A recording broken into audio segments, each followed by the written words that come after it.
All right, should be live. What's going on, everybody? Welcome to the Carousel Warhawk Dynasty and NCAA Football 14. We have ourselves a little live practice action today. We're going to have some position battles, and we're going to have some fun seeing what this team looks like entering the 13th year. Yes, the 13th season of this long-running dynasty. So welcome, everybody, if you can hear me.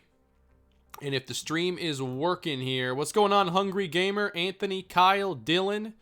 Here to kick off the weekend for everybody. Unless you're on the West Coast. In that case, you got a couple hours probably until you're done with whatever it is you're doing. What's going on, Cameron, GM, Matt, K2? We have ourselves an old-fashioned running back position battle today as well to look forward to. That should be a lot of fun. How was my week? Not too bad. Solid week. Weather's getting even warmer. And, yeah, I've been liking a lot of the content I've been putting out. And been solid.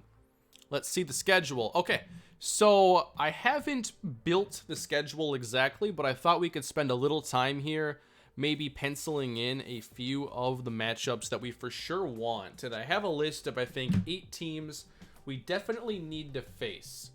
And I've been trying to figure out when should the Stanford game be. It could be this big finale at the very end. I think that it's probably better in the second half of the schedule regardless. Whether it's game 10, 11, or whatever. Alright. Needs to be in the beginning. I haven't seen that talked about too much.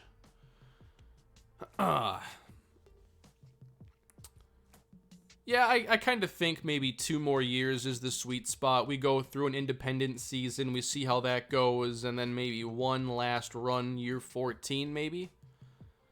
Could see that happening. Hey Robert, thank you for the super chat. And yes, I did get a haircut. It was getting very annoying to me, so I had to get rid of it. Who do you think the Vikings pick up in free agency? Also, do they trade Diggs? So who they pick up depends a lot on who they let go. So the Vikings are in a situation where their cap has caught up to them and they're going to have to make some money. I'm surprised they haven't already done some cuts. Like, I can't see Xavier Rhodes playing on his contract again. They could try to do something with Riley Reef. And they are rumored to want to bring back Everson Griffin. And they probably can't afford to bring back Anthony Harris. I think that if they can go offensive line to make a difference, they should. I don't know how you do it, but if they could end up with either Trent Williams or Brandon Scherf, I would have a very happy day. And no, I do not think they're going to trade Diggs. I feel that there's a lot being looked into very little. Diggs is always the way he is on social media. Like, he's very cryptic in a way. And it seems like he kind of likes to just get everybody riled up a little bit, but I think that's just Diggs being Diggs. I feel like if there was actually something to the rumors or just the chatter, there's not even rumors I've seen, just chatter about him being traded. Like, the Vikings, they don't keep secrets. We would know by now. No, I would not trade Diggs for Trent Williams. Although, if he had to go anywhere, I wouldn't be mad about Washington playing in Maryland, back where he's from. Not sure if it's at all close to like his hometown or whatever, but one thought. I don't think we'll make it to episode 500. We're not even halfway there yet. But who do you all think is a good opener? We have Fresno, Stanford, Oregon, Penn State, Auburn, Texas, Ole Miss. Those are teams I want to play. Maybe we play our Pac-12 games in the middle of the schedule or something. Do I change defensive settings when I play? You mean like the coaching options in the coaching strategy adjustment menu? I sometimes will if I don't like the way we're playing a certain part of the CPU's game. Like, you can have them focus on the quarterback over the running back. You can have them jump routes. But I don't find myself making those adjustments very much anymore. I say tune-up against Montreal and Fresno, then Texas neutral site game. Yeah, the tune-up makes a lot of sense, and I wonder if we even do like Fresno and then another lower profile team before we get into these teams that we've already talked about a lot. Fresno, no can do in week 2. I think a lot of people wanted to see me go open for week 1. So curious here. Fresno unavailable in week 3. So it may have to be week 1. Or we do a high profile kickoff. Wait, Fresno is on the schedule? Oh, they are down here. I didn't see them. I was looking for that, actually. Didn't see them in the first, like, 8 weeks. So, we could go with a tougher neutral site game at the very beginning. I think that would be cool. Auburn, Ole Miss, Texas. Those would be kind of the best options, I think, for that game. Let me see where Fresno has the opening then. They can not. That's Florida State. Fresno State could be the week 3 game. We could do an opener week 1 or week 2. I think week 1 has all the teams mostly available. That is definitely not the case. Like, everybody's playing in week 1 now for some reason.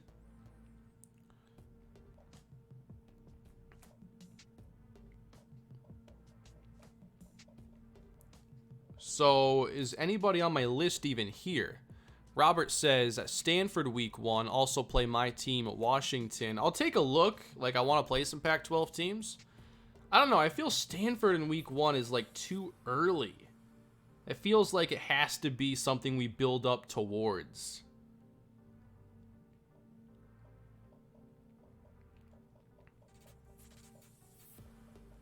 So we might keep it open. Wisconsin, USF, UCLA is number 7. Number 5, Texas. I'm not against either Penn State. I could see us going to Penn State here even. Neutral site Penn State. That'd be kind of fun. Play Boise for their field. Yeah, that could be a tune-up game. I had to find like 3 more teams. There's the risk that Kalispell or Stanford struggle and the game later in the year may not have as much weight. That is a risk, but given we're both ranked number 1 and number 2, I still think that game's going to mean something. Or at least, you know, we're both going to be having really good seasons or something like that. I don't know, we're going to have a tougher schedule, so maybe there are some surprises on the way. Not playing any games today. We're doing practice and getting things ready for the new season starting.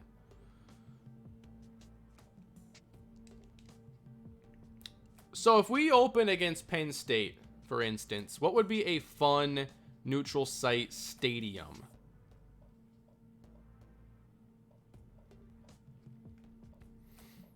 Could go to Denver.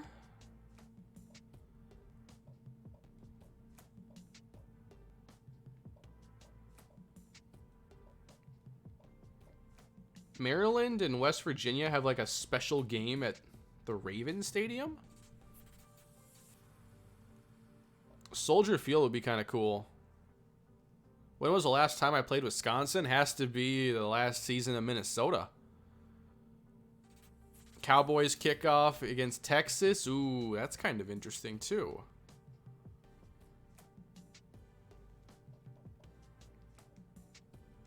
I think Texas was available here.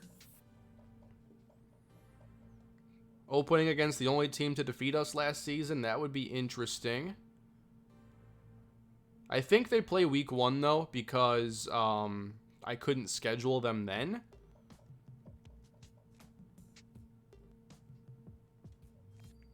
Alright, so that's not a bad way to start the season. Who do I think will take the biggest step for the Vikings next year? I think we see Irv Smith become a primary option. I'm really hopeful that he can have a strong career with the Vikings. Maryland and West Virginia have a rivalry. That's why they've had a neutral site game. Was that only in 2013, or is it like every year they do that? It's actually the Cowboys kickoff. Am I not in the right one? It's Dallas Stadium, but maybe it's Texas kickoff. Okay, so we go to Houston, not How new is Jerry World? I forget. Is it in this game?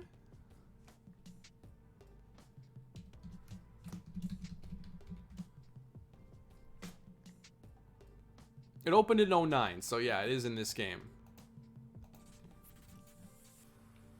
Reliant is where the Texans play. Cowboys kickoff. That's what I'm looking for. Okay. Cowboys Stadium, Cowboys kickoff. There we go. Yeah, the Vikings keep Diggs. I mean, if they don't keep Diggs, like, it's so thin after Thielen. It's such a joke.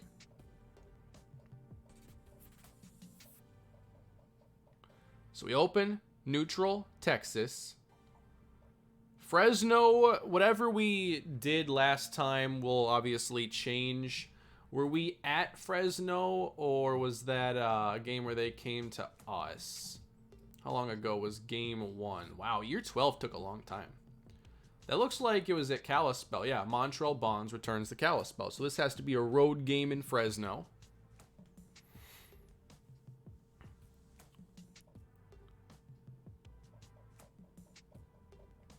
If I wanted to, can I put the Stanford game as our finale? I could put them here.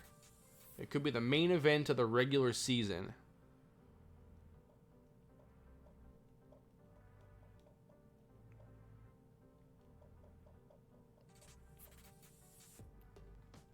I might also want to get UCLA on the schedule because they are, I think, the next highest ranked Pac-12 team. Yeah, most of this is not going to stay. It's just the game gives you options that are there, and you can only have so many open weeks. I'll come back to it. Let's save the schedule, and we'll come back to it. Just wanted to do that while the stream filled up here. Thanks for being here tonight, everybody. Let me link this quick.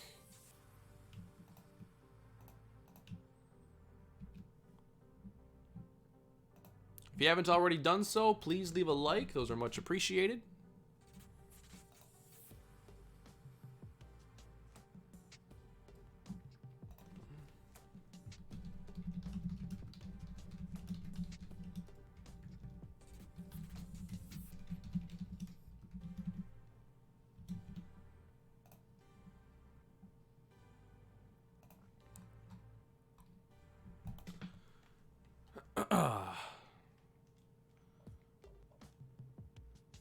Alright, so I think you all know the drill by now. We are trying to figure out any position battles here to get the season ready. We have a big running back battle, and I want to see more of Merville, Mark, and Robinson primarily.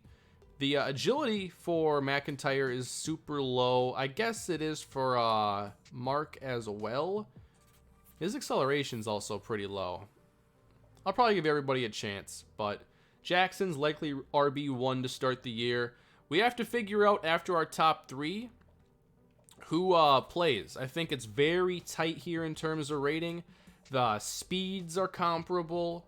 We have different catching, though, like 84 for Vincent.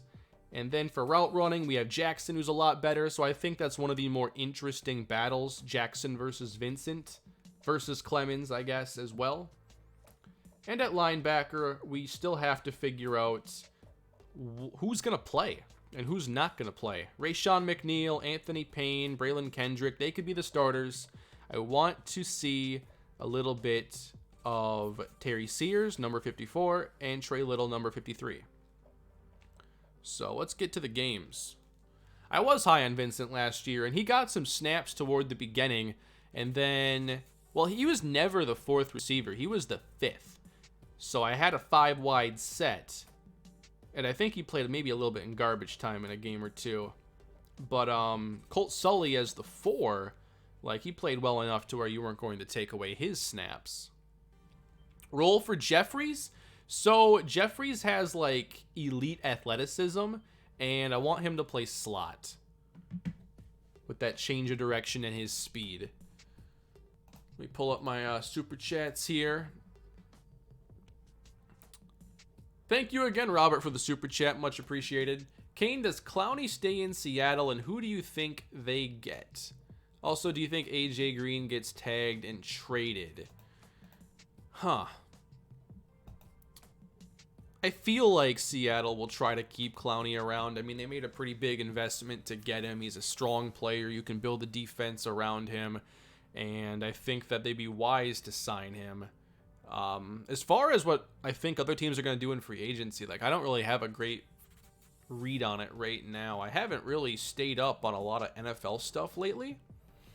So I kind of need to get caught up before free agency begins. And I know we're not all that far away.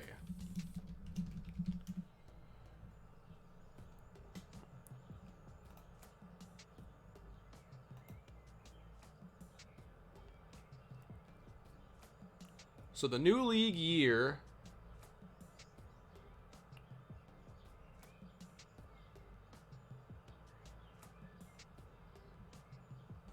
is the 18th.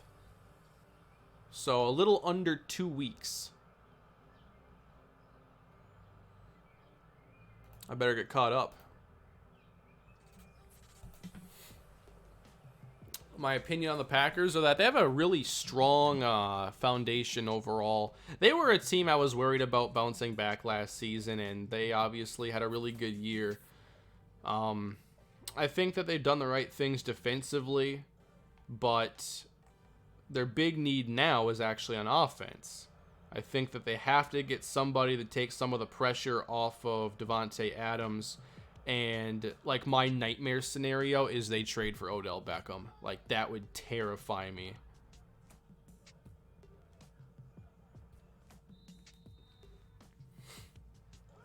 So I don't think I'll do suspensions for the players that only had a little bit of boost. I know, like, Lindsey, his a couple of his ratings could only go up so far, so I think that's why his overall only went up a little bit. And speaking of Lindsey, there he is. All right, so I think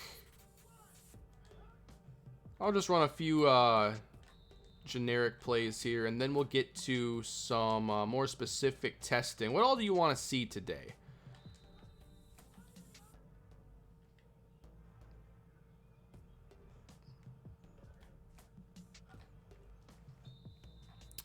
For backup quarterback, I feel that we're going to stick with Antoine Morgan. His accuracy is just more reliable than Reddick's.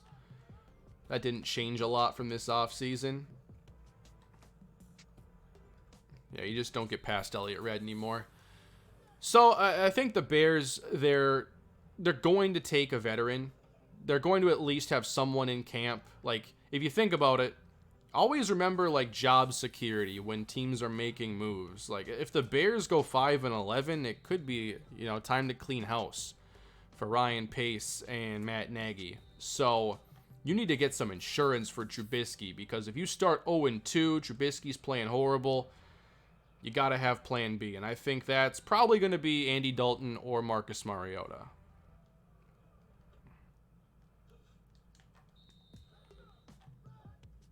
I think that, who would I prefer in that case? Like, who do I think would be more successful?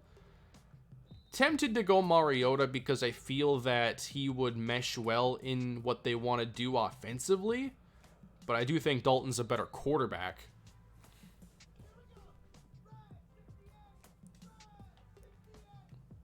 Random guess, who's going worst to first in their division? Let me check the standings, and I'll give you my favorite worst to first.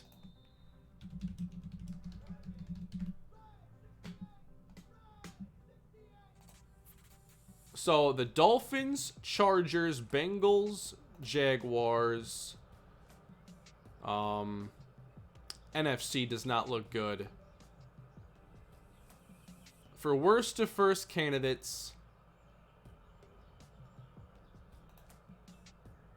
I think the Cardinals and the Chargers would have the best chances. And I would say, ooh.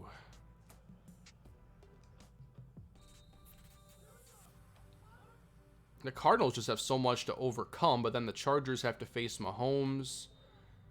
I would say the Chargers because they're closer to being a top-tier team, but, I mean, they're moving on from quarterbacks, so I can't necessarily say that now.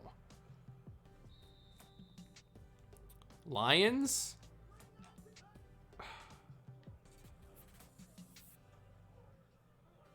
I mean, I don't hate it. Picking from those teams, I don't hate going with the Lions there. It's a very key year for Matt Patricia. This could be his last year if they don't have a big season. And they don't exactly have an easy division to play in.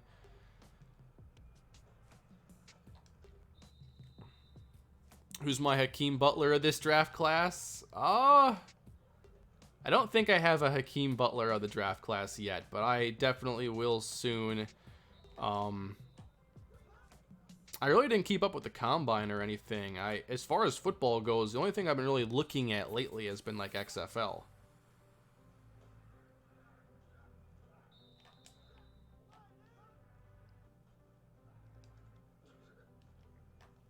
All right, let's get to a little bit of running back action now.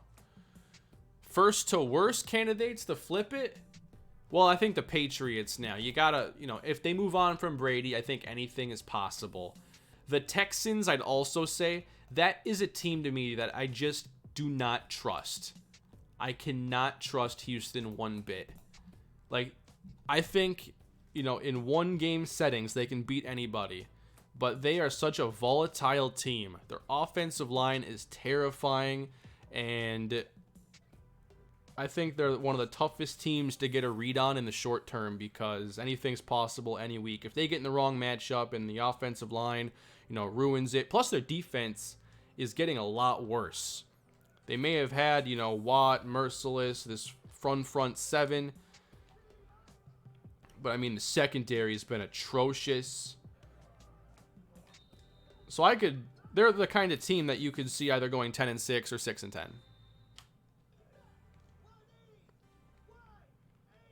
I don't know what it takes for the XFL to get a video game. I feel that we're a lot further away than I think people hope. Because, obviously the NFL is the prime license for football. How much more valuable is the XFL than, at this stage anyway, how much more valuable is the XFL than an unlicensed brand that's all custom? I don't think the gap is that big. I'd love to play XFL. It means a lot. It would mean a lot to me. But as far as, the average person seeing it on the shelf for $60, how much would that mean to them?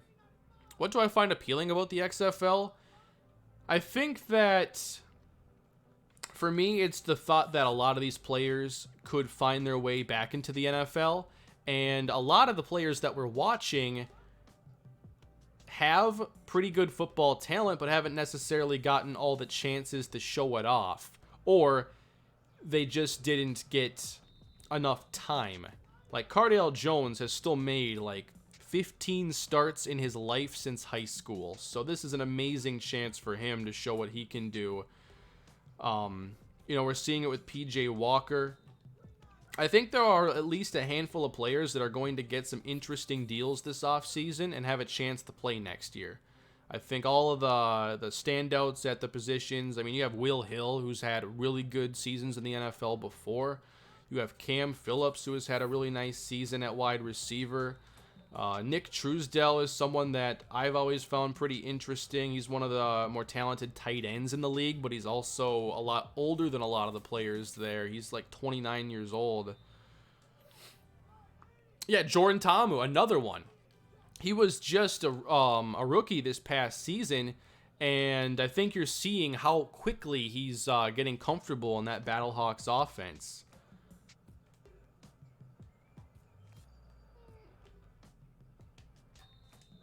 I also think that with all the scheme differences we're seeing in the NFL, there are some stylistically very different teams.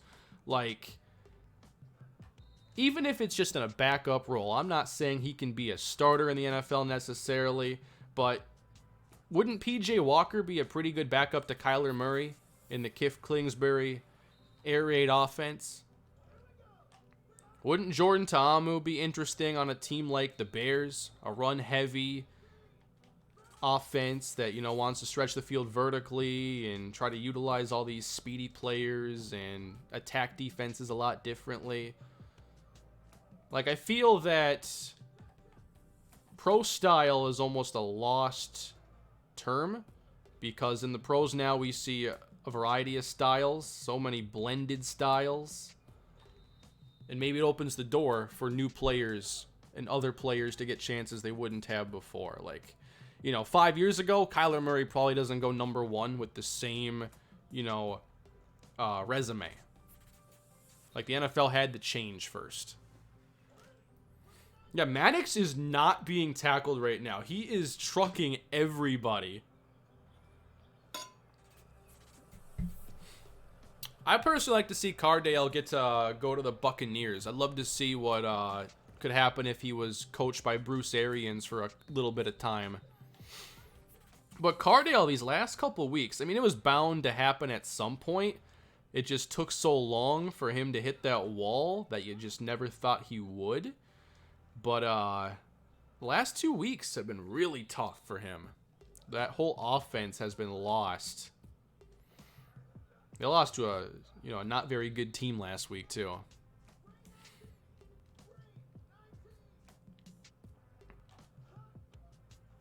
Well, that's the thing with Cardale. Like, you would not be getting him to start,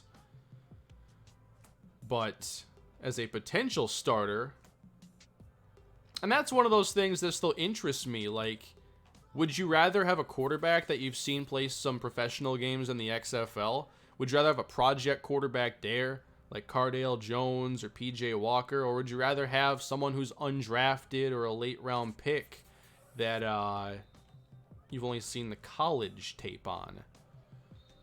I really wonder how evaluators will weigh XFL tape, because technically it's a much higher level of play than anything at the college level. These are all professional players. I think 80% have been on NFL rosters at one point, which obviously in the offseason, these are 90-man rosters, so they're not exactly on the team. Like, during the season, there's a lot of players that are only practice squad or off-season guys, but that's still a higher level of competition. Going back to the same evaluation process as NFL Europe, and yeah, that was like 15 years ago. I don't really know how that went. All I know is in Madden 2001, on occasion I would like take a Pro Bowl team and match them up against like the Frankfurt Galaxy or whatever they were, and have some fun. Was that the team? It was the team. Yeah, that weird orange logo.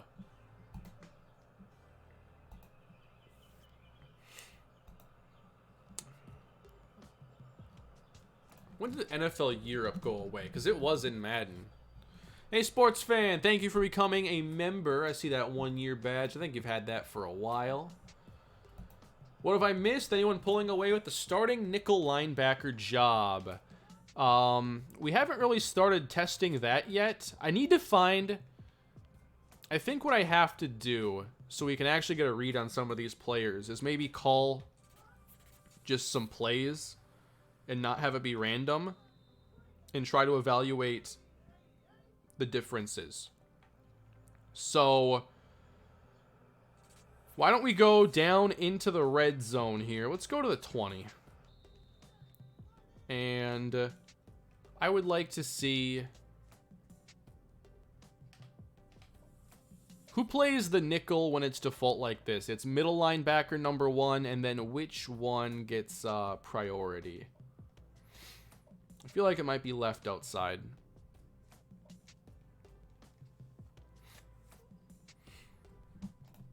I'd love to see some drills like that, Hayden. I think that the more isolated drills would give us an idea over Just the players' ratings in an isolated setting. That'd be nice.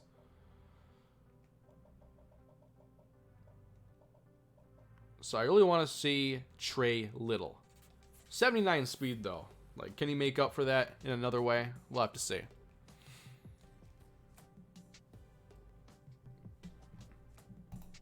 It's usually right outside? Okay. Well, in that case, we already know Kendrick's going to be 1. Why don't we... Let's put Sears there. And for offense, we've seen a little bit of Merville here. I think the standout so far has to be Drake Maddox refusing to be tackled. And then Derek Jackson and Josh Vincent are going to be fighting for number 4 receiver, which obviously will play in our offense. Chambers, I think I've seen enough. I need to get some answers on some other guys. I think the second tight end is even up for grabs. Like, who's the second receiving tight end? Is it J.D. Thomas? Or is it Ty Navarro? Am I missing something here? Okay. They're both 69. They both have 81 speed. They both have 85 acceleration. But the catching, much better for Navarro, including his spec catch. I think it's going to be a blocking edge for Thomas. But mainly in pass block. So I need to give Navarro a little more love here and more of a chance to play. Yeah, Booth was supposed to be a really good blocker. And that's why he was like the number 5 tight end. It's not his receiving skills. There we go, Merville. He's fast, but Elliott Red's faster.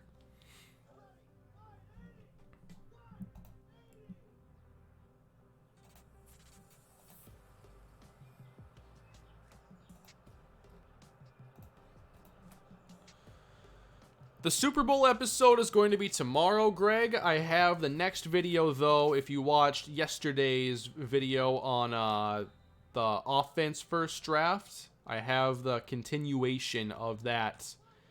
That'll be up right after the stream today. The video's done. It's ready to go up.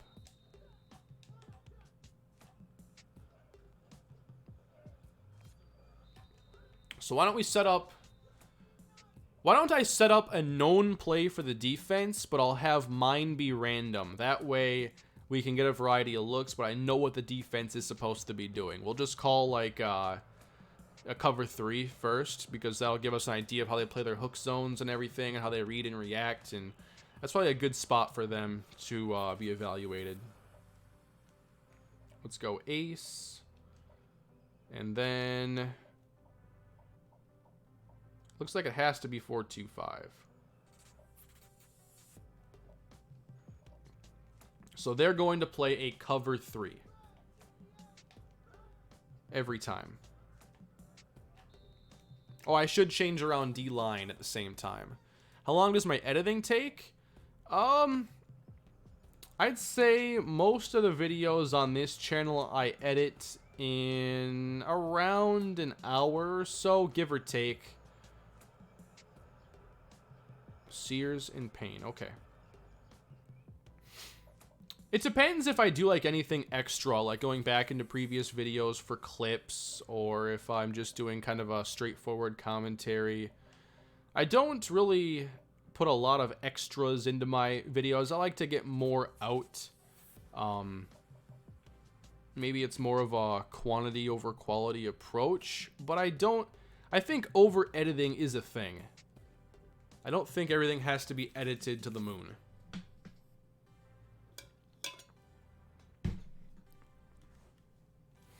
Another team builder dynasty? It's very possible, because I have another team builder that is on my my share online. So if you're on, I'm not sure if the team builder, yeah, I think it's based on console. So if you're on PS3, you could use the Santa Barbara Pineapples. If you remember my Michael Tate series on my second channel, that was a team builder that Blackjack helped me create. And it's a 99 overall team, but you could go in the Dynasty and edit all their stuff to be low if you wanted to. And the uniforms are Blackjack created, which is, you know, reason enough to download them. It's a unique orange, green, yellow, and white color scheme. So if you want to use the Santa Barbara pineapples, feel free. I may break them out at some point. It's kind of a break in case of emergency idea. I got a couple of those. Please do it. Perhaps. I mean, I'm still editing sliders. Not like last couple weeks or anything, but that's why I still like was trying to fix some things even here into year 12. Like, as long as I can get something good out of NCAA, like, I want to keep playing the game. I know the game well. I kind of know where its flaws are, but the more solid the sliders are, the more I can keep playing this game and have it be fun.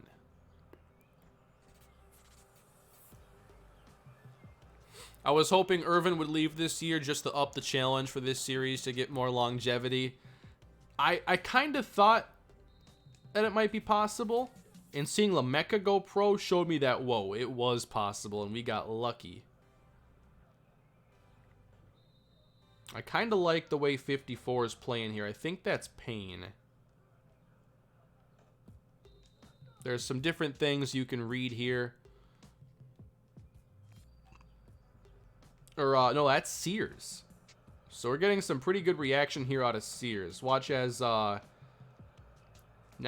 tight end becomes his responsibility. Like, you can throw it right here, but because he reacts so fast, it's not a guaranteed completion. Of course, I didn't throw it there. It's a height restriction for redshirt sophomore. Yeah, some people were saying that, but then they said that 6'1" was the cutoff. When do I play Madden again? So tomorrow will be Broncos. I do like Not the Expert style. It's definitely different from mine, but it works really well. And they're well edited. Let's watch more players that we just want more data on. I don't need to play Luke Irvin, for instance. I don't have to get picked off by Elliott Red 48 more times today. We can play Lonnie Johnson. We know Kent. But do we know Justin Harris very well? I don't even know who Justin Harris is.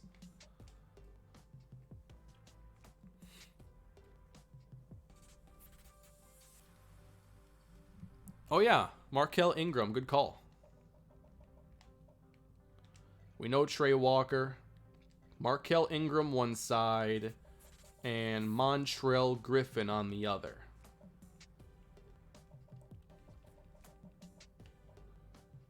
And I want to get just more looks at Tahante Jeffries and then Marcus Smith. At nickel, Stan Carter. He's supposed to be really good. If we check out some of the cover ratings here,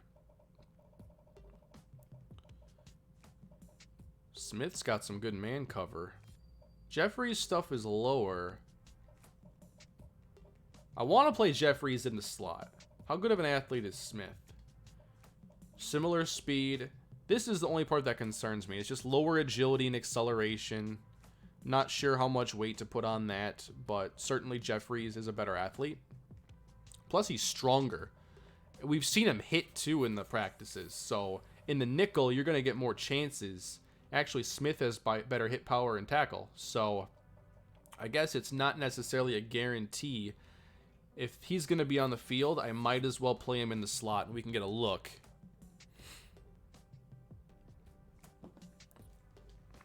And yeah, awareness does play a role. I wish there was more transparency around awareness. I feel that because we don't understand it well enough, like, it's overlooked oftentimes. I know I do. Because I don't want to look into something I don't know that well. What are some future series ideas? Well, I can, reinvent the wheel and just do more dynasties and franchises. I think that a coach carousel would be a fun way to shake things up and to start out as like an OC somewhere and play at a bunch of different schools and have a very different NCAA experience. We're used to one team, stay there forever, make them a powerhouse, but I think Coach Carousel's an experience that I really didn't think was interesting a number of years ago, but lately, sounds really fun. Yep, I am watching XFL when I get a chance, which is usually.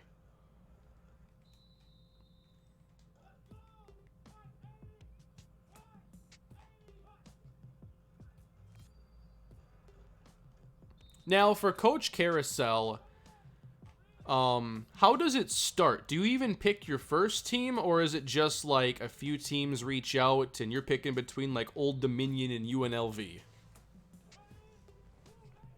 Start as OC at an academy and bring the flexbone to every school? I think that's the other thing that would be cool about that is I could have this coach have a certain identity like that. You pick whatever school? Okay. Wasn't quite sure. But I think that if I go that route, I definitely want to build a playbook right away and stick to that philosophy.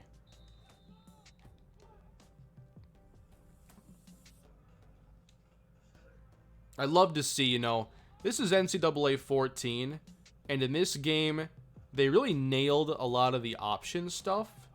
But I feel that the option defense isn't all that great, and now with the advent of RPOs in the modern game, like, imagine NCAA if this game could have been built upon another 7 times.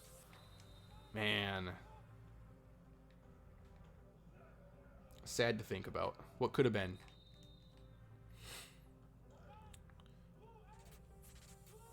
Really interested in how you got to Old Dominion and UNLV. I just picked 2 teams that would be like super low overall.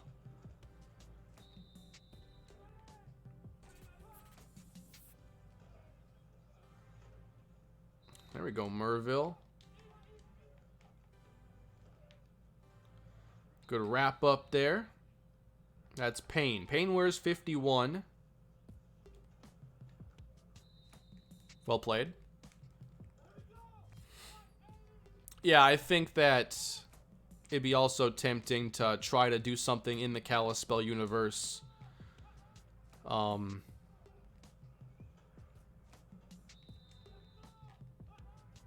got some different ideas. I think I have a lot of ideas for this game.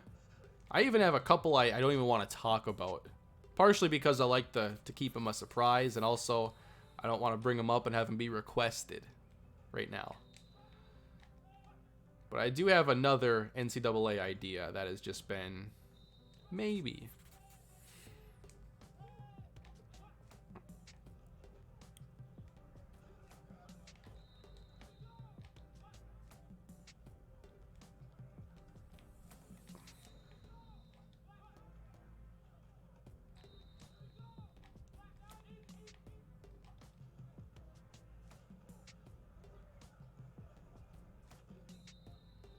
Jackson's catching the ball a lot better in this stream. Would that be the Perry Cummings one? No, it's not something you know about. The Perry Cummings series might be the best way for me to get some like flex bone exposure to the channel. I think it'd be fun to do an option offense. Do I want to build one in a dynasty? I don't know. Do I want to play one for a year in Road to Glory with the great Perry Cummings? Yeah. Arcane version of Festivus, that's certainly on the table. I love what Blackjack did with that series.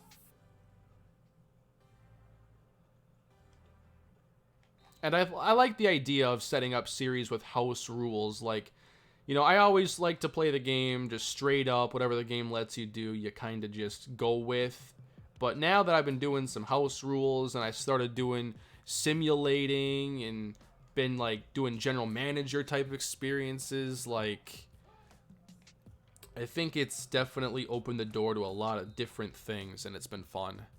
No, Perry Cummings went to a it said he was listed at receiver, but he went to Air Force. And if he was in real life, if he was at Air Force, he wouldn't play receiver. He would probably be a slot back or quarterback. So that would be the story, is he plays quarterback for Air Force.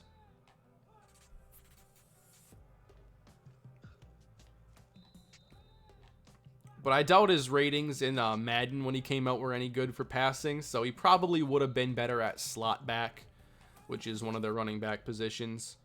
But for the sake of this, quarterback is the most interesting. Jerick McKinnon played some running back or quarterback at Georgia Southern. Do you remember a number of years ago when Georgia Southern defeated Florida without any completions? Do you know who had a couple touchdowns that day? I believe he did. I know he played a lot and had some big plays. That was Jerick McKinnon. He did that.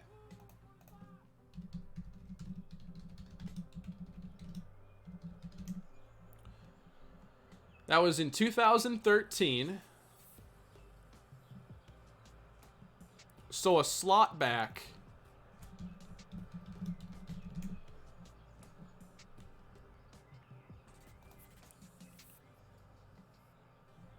So, okay. A slot back in the flex bone. Obviously, you have your 5 offensive linemen. Imagine these tight ends are lined up 3 yards behind, or not 3 yards, like a yard behind where they are, and they're just really fast players. That's basically slot back. That's where they line up. So, they're not next to the quarterback. That's usually where the fullback is in the flex bone. So, you got a slot back on each side. Basically the tight ends. It's like the option version of a tight end. But they're not doing a whole lot of blocking. They're there for pitches and motion, deception. Where did Sparks play college ball? Tyrus Sparks went to... Ooh. Now I forget. The first thing that came to mind was Louisville, but that was Anton Greenberry. Tyrus Sparks. Indiana. How random is that?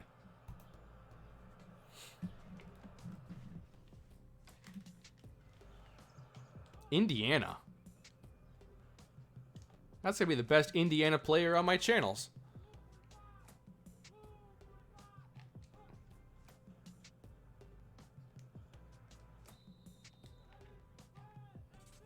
So I like the way these linebackers are playing quite a bit. Ooh, I like the pursuit there from Payne.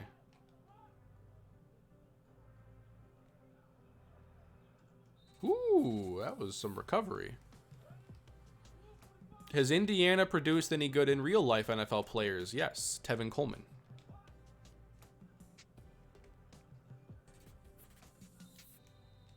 There aren't many, though.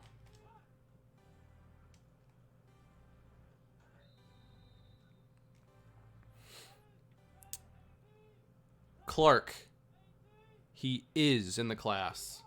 I believe he is a late rounder. Ooh. I like that.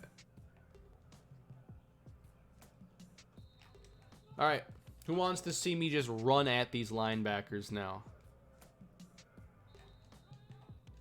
Can they get off blocks? Can they make some tackles here?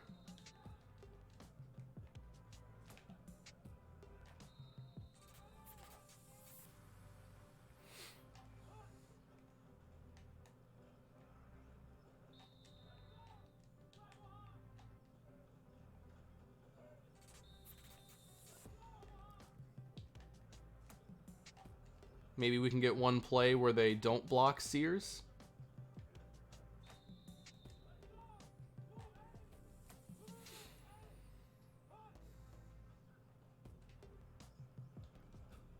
Ooh.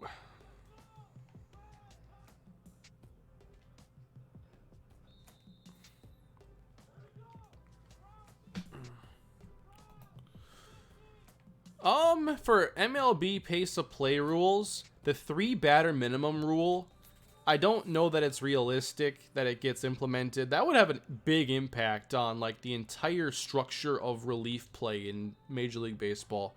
But I love, like, if they implemented the 3 batter minimum, I would not be mad.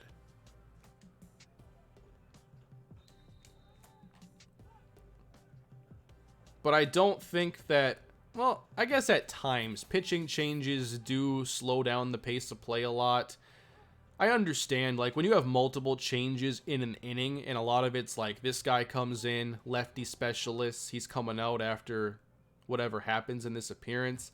That kind of sucks. You know, that does break up the action, especially because that's usually happening during the highest leverage innings. You're not bringing in a lefty specialist in the 3rd inning. You're doing it when people want to be excited. So I kind of get it. That was a good hit. I'm pretty sure this year it's implemented. Oh, it is? It's definitely not pure, like, baseball. It doesn't pass the baseball purity test. But what I will say, some of the changes to, like, the NFL and XFL I've really liked. So, like, moving the extra points back. That was a big change. I love it. In the XFL, they have, like, the way they do kickoffs. I really like the XFL kickoff. I wouldn't be mad if the NFL went to that style. I had no idea the 3-batter minimum was passed. I totally understand if you don't like it.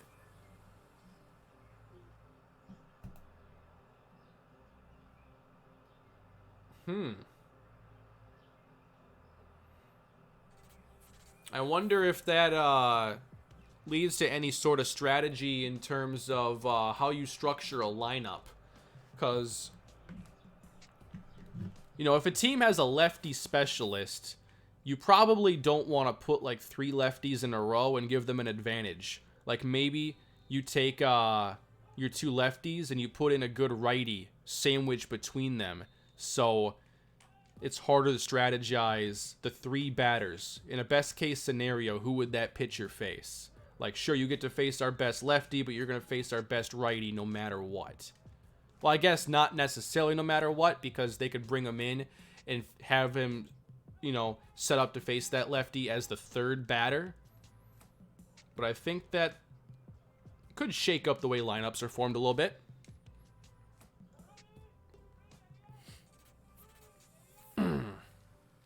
My Blue Jays could need Kane's help. Just let Vlad Jr. lead the way. And Bo Bichette. That's a fun team. That's a really fun team. A Texas Rangers rebuild. Get to play at their new stadium. I have not seen their stadium yet. Is it cool?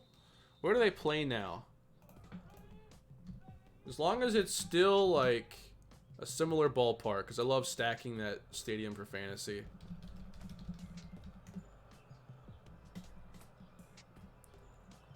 Globe Life Park. Or is it Globe Life Field? This is awfully confusing. The branding is too consistent.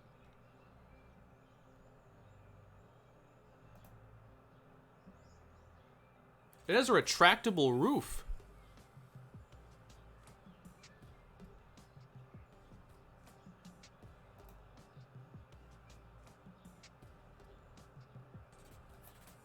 This place is huge. Oh, you can see the Cowboys Stadium from it. Wow. That does not look like a baseball stadium. It looks like a football stadium. With the retractable roof and everything. I know a few MLB stadiums have it too.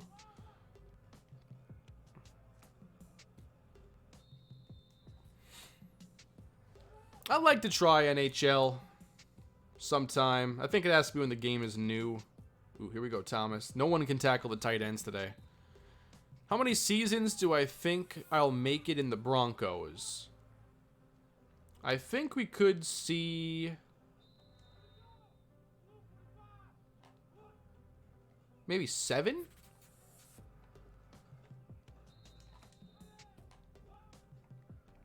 I'm not exactly sure what we're on pace for, but if the game comes out in the beginning of August, let's say, we still have April, May, June, July. So 4 and change. I can see that being another 3 years. I can see it being 7. We'll see how much I can squeeze out of there. I started watching you for the Bears franchise. I'm desperate for a successful franchise to watch. Just trying to have some fun with the Broncos. I'm really enjoying that series for the most part.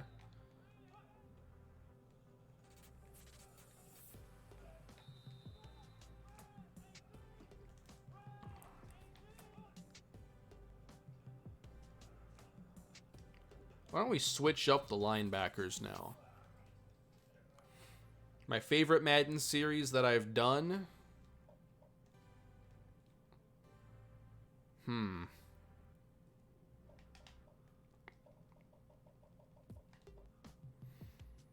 The Chargers franchise and the Browns rebuild certainly stand out.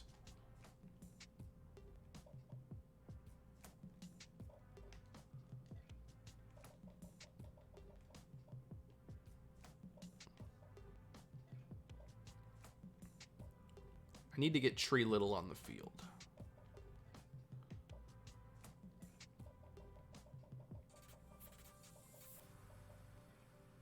And I haven't really given Armstrong a chance yet.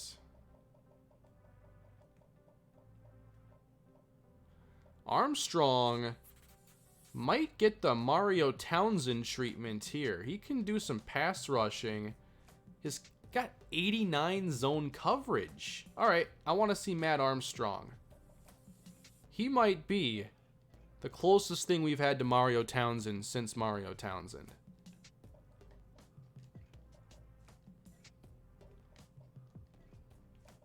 Not sure how I overlooked those ratings. Red at linebacker doesn't really work because his awareness drop makes him like not able to tackle anybody. 89 zone is wild. Do I think the Gophers can win the Big Ten next season? Competing with Ohio State's always tough, but this is as far as they've ever been that I've seen, so I think that with PJ Fleck they have a shot. There's Armstrong.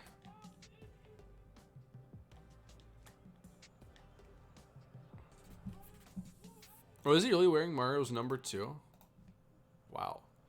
How do you not control the safety on Madden? So when the ball is snapped, hold L1 and they'll auto move for you.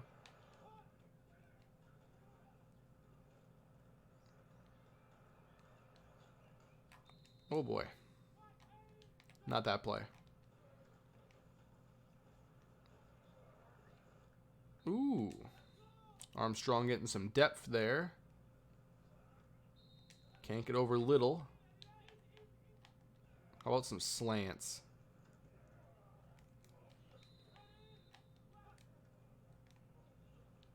Ooh, kind of overran that one. Yeah, I'll take the Big Ten West. I'm kind of happy with that. I mean, last year, they beat Penn State. They won a bowl game against Auburn. It's just like unprecedented for my lifetime. They haven't been this good. I mean, they were probably better last year than they were when they had Marion Barber back in like 04. That was a pretty fun team.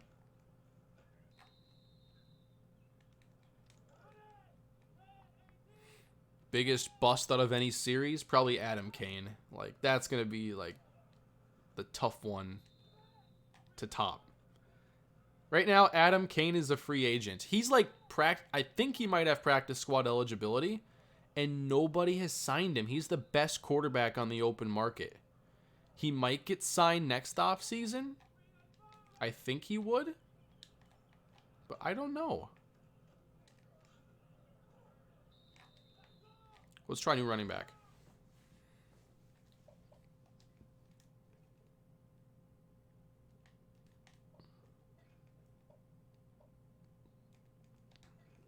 Let's go Jermaine McIntyre.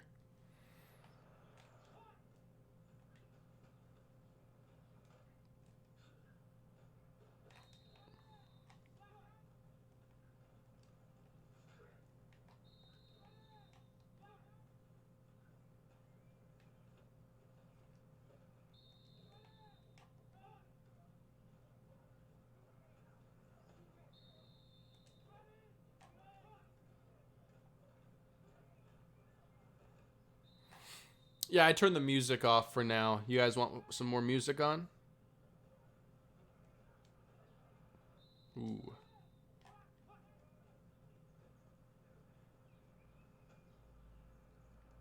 I don't know where Little was going on that play. He went like all the way across the field. Any new music you got? Not since the last stream. I mean, I downloaded a couple ones.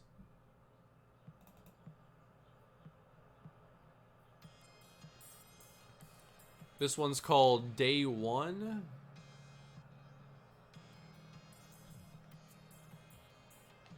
The audio library does have some good ones, but you kind of got to search for a while.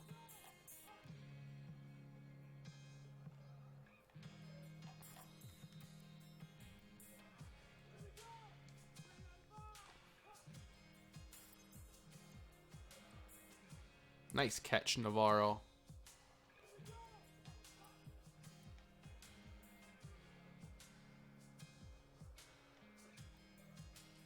Ooh. Let's switch up the formations a little bit. I do want to get some 3 wide looks. That's primarily our offense. So, whoops, I wanted... Now we can let them call whatever they want to call now. Let me just back up to like the 35. A certain favorite artist in the audio library? Not really. I don't think I have a lot of repeats in my my artists. I know I do have a lot of Otis McDonald. He has a lot of them. Like this one is Otis McDonald. I've played this one hundreds of times. That last one was called Put It on the Floor. This one's called Magic. I have a lot of Jingle Punks. That's audio library that has a lot of music.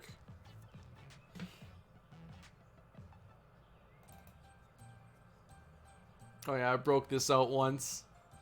It was a snowy game in Kansas City in the month of December. A lot of you liked it too. But not here in March. Not right now. What's the sad song? Oh man, Shoulder Closure. Is it that? Yeah, Shoulder Closures. Wait, maybe I can do it perfectly here. I can set the mood and everything. Oh, we almost caught it. Someone intercept it. Nope, it's got to be a pick. Well, we're going to complete some passes, I guess. Close enough.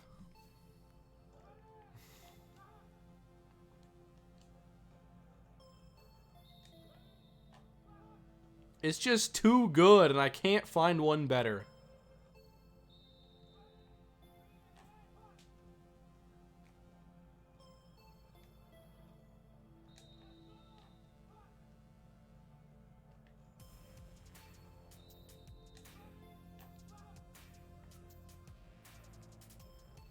Nice play there by Little.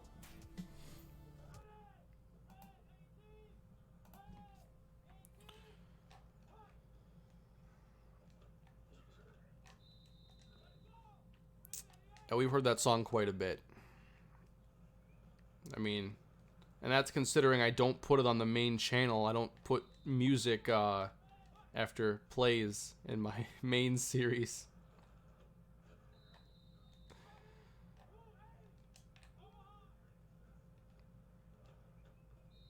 Oh, that was a nice coverage there by Smith. Jersey getting dirty. Armstrong seems to have some pretty quick reactions. Wow. I think even this play demonstrates what Armstrong brings to the table, because his first move, boom to the slot, but then he's coming back to the middle. So it's just one step. It's to take away a one-step throw. So because there's a blitz, bang, he takes away, if you throw it quick, you're probably not getting, the free seam. But then, that's enough. Come back to the middle, cover the back. Pretty good.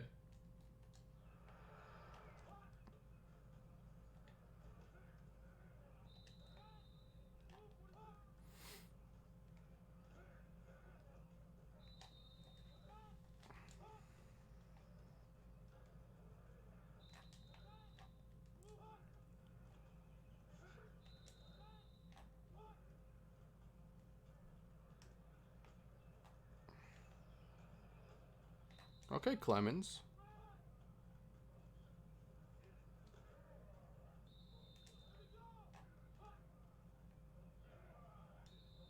Settle down. Good shed, good tackle by Armstrong. Ooh, Ty, gotta make that catch. What do I think of the NFL CBA if going to a 17-week schedule? I mean, I'm not a huge fan of it, but it might be one of the only ways the players can compromise for some of the things that they're looking for. As far as the playoffs and only one team getting a bye, I'm not crazy about that idea. I think that the NFL has a really good playoff structure. Although, ideally, I don't want byes, but the only way to get to, a perfect bracket is to add too many teams. I think 14 is even too much. I think 12 is perfect. I certainly don't want 16, which obviously 16 multiples of 4 make for amazing brackets, but it just doesn't work for the NFL, and there aren't enough good teams that deserve that chance to be in the playoffs.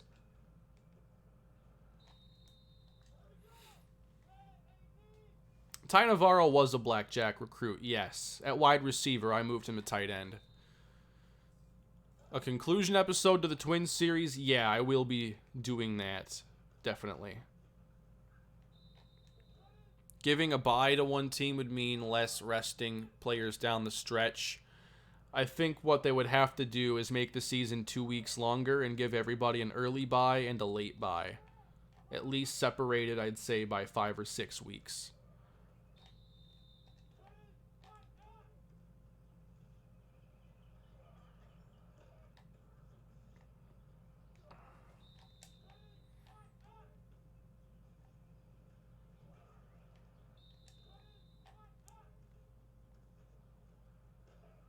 I also think that in this case they would get rid of preseason week 4.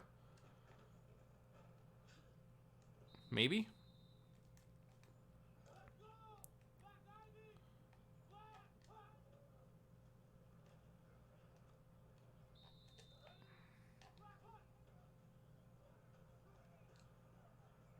Ooh. Easy. Ooh. I was going to throw that. I wanted to see how Armstrong would react. He picks things up fast. I don't think he can, if that throw comes out, that he can make a play on it necessarily, but he's close. And he is able to pick up and cover him there as he gets depth. Whereas Tyrus Sparks and Gabe Ventura, they will be on the channel tomorrow. That is blanket coverage.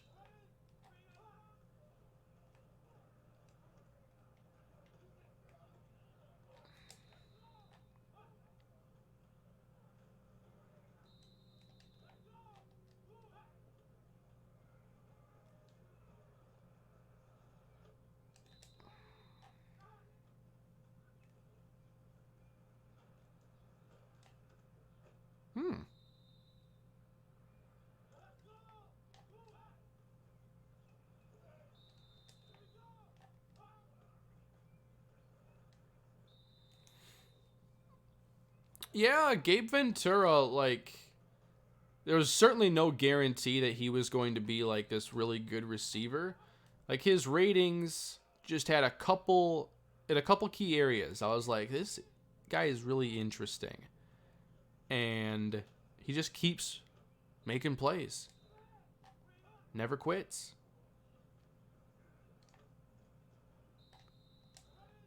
Man, it's hard to decide between these receivers right now because they're all kind of making all the easy plays. So can someone start making the special plays?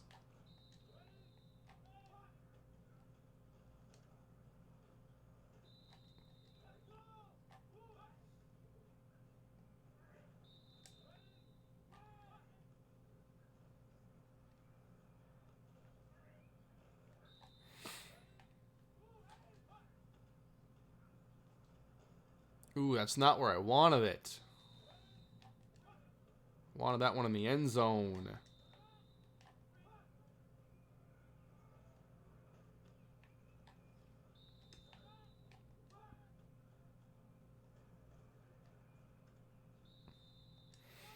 Navarro's having some drop issues I didn't expect. Yeah, Matt Armstrong, he's going to have to play.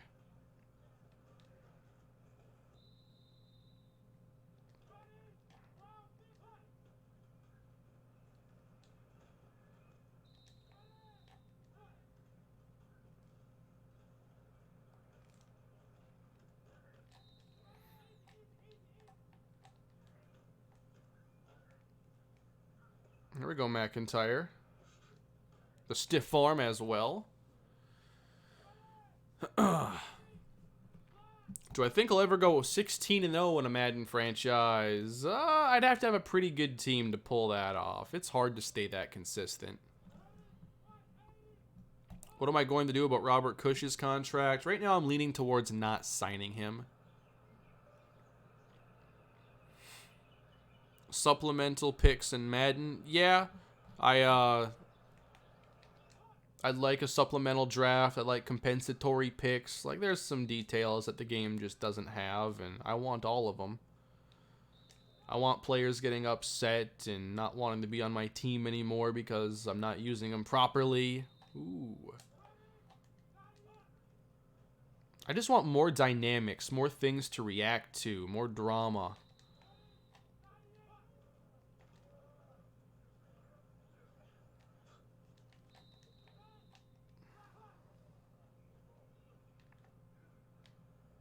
Ooh. Okay, McIntyre. What else can you do?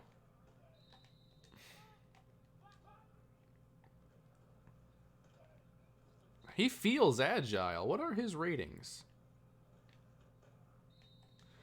He's had a couple drops. Not this one. Let me see some ratings here.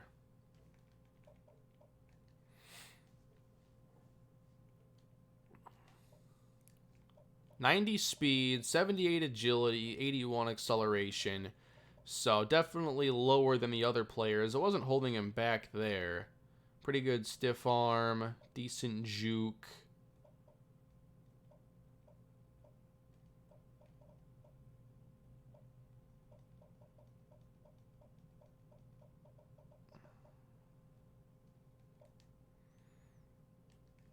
Let's get a few more carries.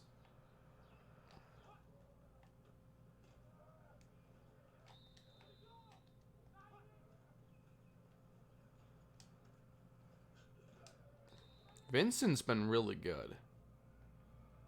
Not that Jackson hasn't, but Vincent's even given... I think he's dominated Jeffries here.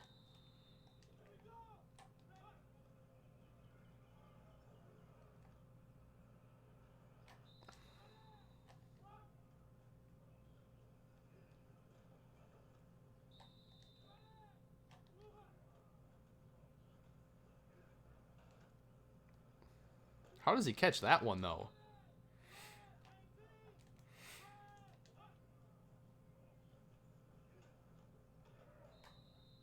Yeah, he's just catching everything. Even that one.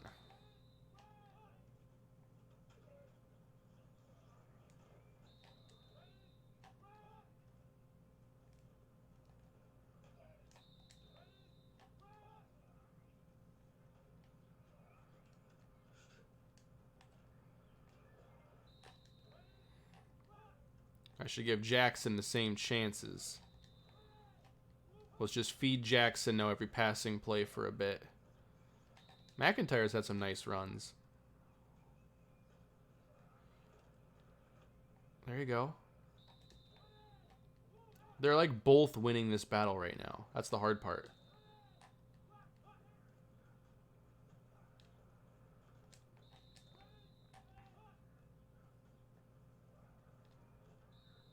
That's a tough play.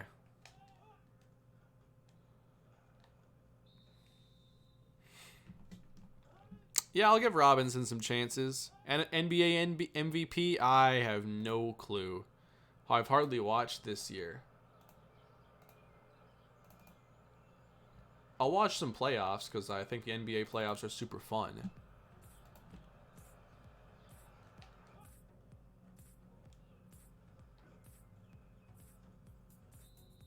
So that's a matchup with Stan Carter, I want to say. Easy.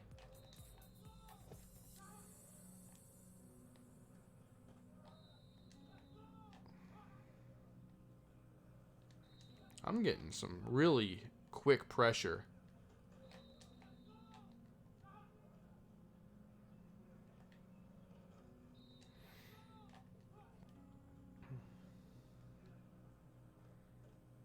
Yeah, Armstrong, I have seen enough to where I'm really confident he can play.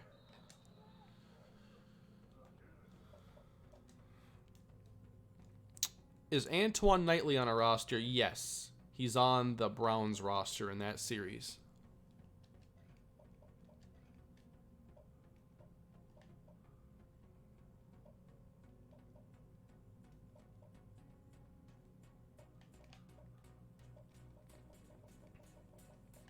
So let's take off Armstrong and see if anybody else can make the plays he's been making. Rayshawn McNeil. Good power move and finesse move too. Like, he can rush the passer.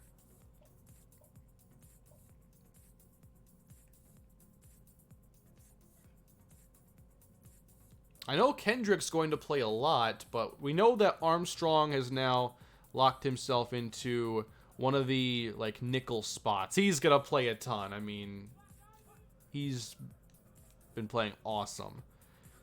But who joins him? Ooh, I like that shed.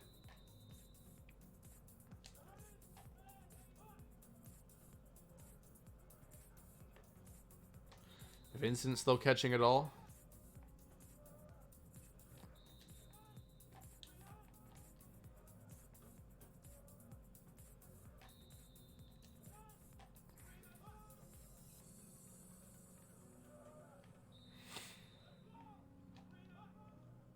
Knightley becomes a 75 at tight end. Really? In Madden?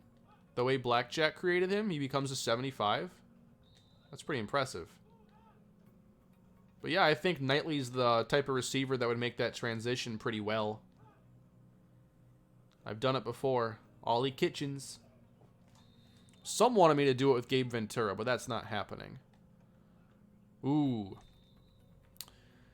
Hey, Sir Camsta, thank you for the super chat. Glad to see you here. Been a while since I caught a stream. Haven't missed a Broncos or Bucks vid all year. Thanks for always having something for me to watch after work.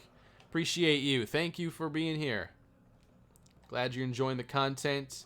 I don't have Bucks today. I do tomorrow, but I do have a video coming to the second channel as soon as we're done today.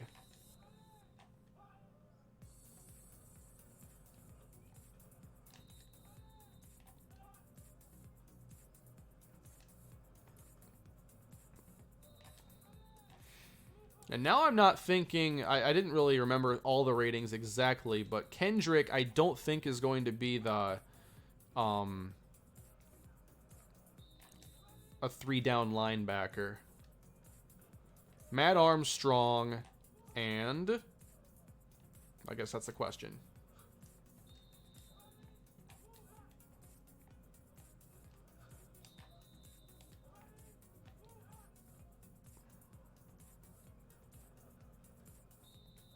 That was a nice play, though.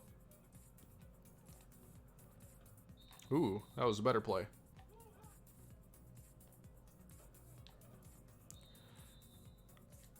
Right off the hands. There was no contact.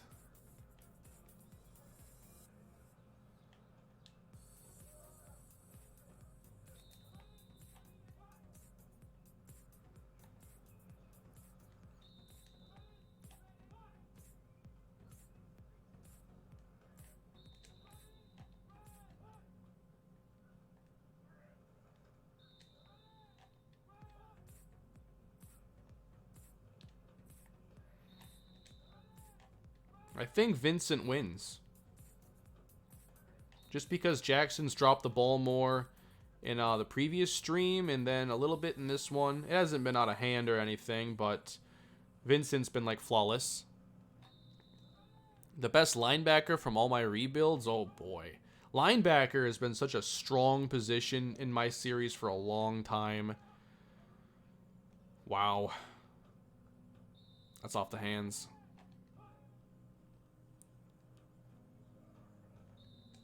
I think James Huggins has to be like toward the very top.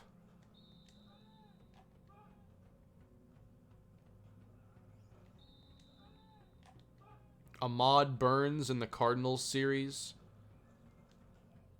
Lawrence Glears. Like a signature linebacker is just a theme of all my series. Ooh. Zach Flowers. Dominant Dominic Carter. You know. Ooh. Good jump.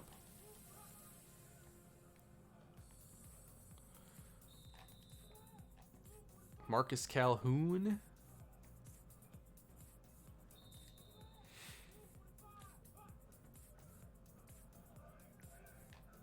It's only getting harder and harder to rank these teams as I add more players to the conversation and also like end up getting further away in time from the last time I've seen some of these players play. Yeah, Starks, Carter, Tate. Who was the one from the Bears everyone thought was Leonard Howell 2.0 but ended up forcing like 8 fumbles? I can't even remember. Bears franchise linebacker. Oh, I can't remember his name. Oh, Chris Washington. That's a different conversation about Chris Washington. Trip Beckett, yeah, good tight end. Brown series. Any more All-Pro 2K8 vids? Yeah, I'd love to revisit that game and play it. Maybe do a season mode or something. I haven't played that one in a little bit, though. A special game.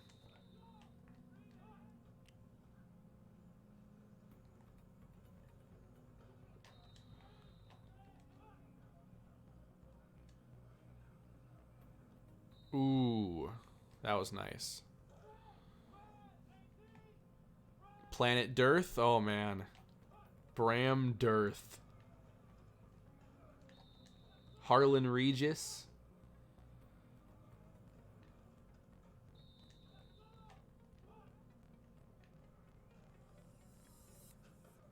Oh, just clobbered. Kendrick can hit. Like, he's going to play. It's all about how he plays. How we play him.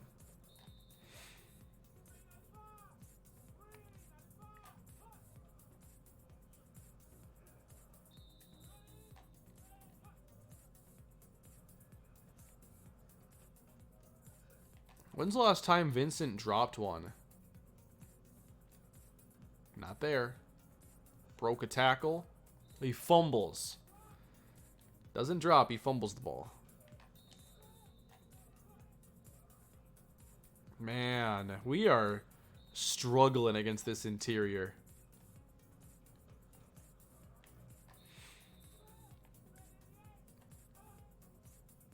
The Bears series quarterback was Clay Stites.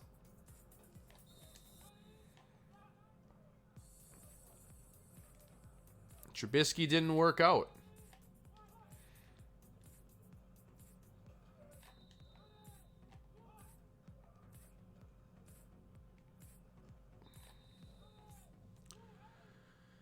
I wouldn't change our base uniforms. I just would like more alternates. Like, everybody wanted, like, a black set for Carousel, and I'm like, yeah, that'd be awesome, but they're so limited. But I think that we could have done better than the green one. Not the main green alternate, the away one. But I guess you had to have an away alternate. So it was a little... We did the best that we could there. And by that I mean Blackjack did all the hard work. Yeah, Jackson's just... He's going to drop too many passes. This is Vincent's job. He took it. Navarro. Nice. Alright. What do you want to see? Spins out Brightful. Oh, man. Those were the days. The best days. What do you want to see now?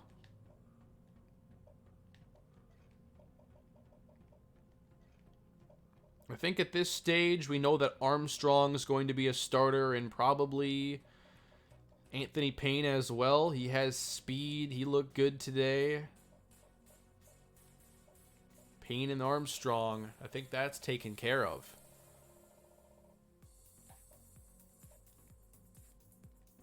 Best corner. Yeah, you could say Howell. I'm still partial to Nate Bell.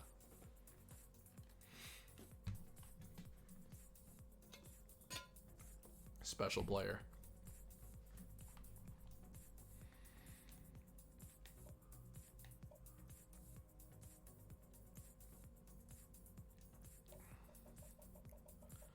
Who are some players that we just haven't seen? Robert Moore. Let's get Robert Moore out there. I forgot I had a freshman quarterback on the team. Marcus Mark.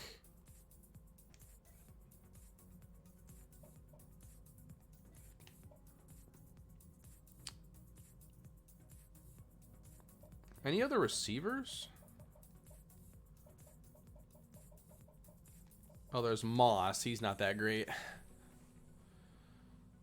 Oh, yeah, Ja'Cory Day. David McClelland. Yeah. He was fun. Athletes just give you the best upside in this game.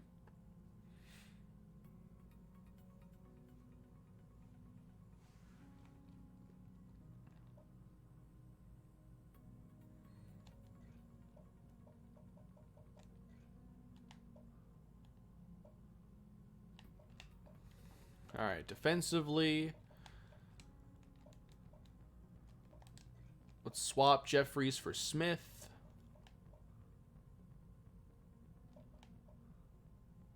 Let's take out Braylon Kendrick. Let's play Joe Owens there.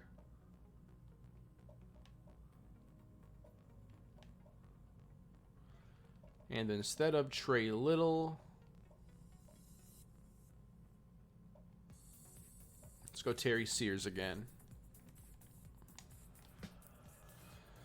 What series was Marquise Starling from? He was from the Bears. Yeah, he was really good for a while. I think he was the linebacker we were all thinking of. He made some big plays. There we go, Clemens.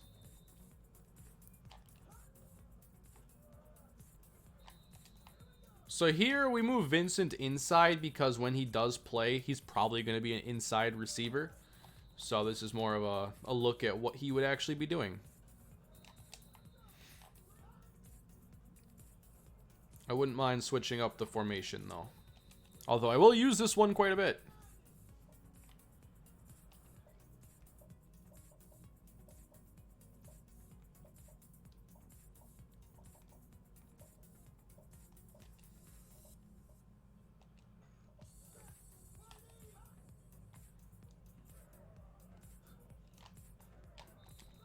All right, so Roy Moore is in the game at quarterback.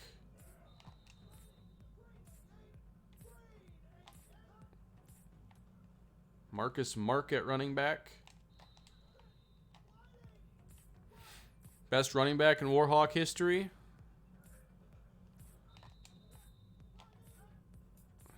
It might be Marcus Payne. Belafonte, I think you could have made an argument for as far as like most talented. I have not been impressed by these running backs catching the ball at all.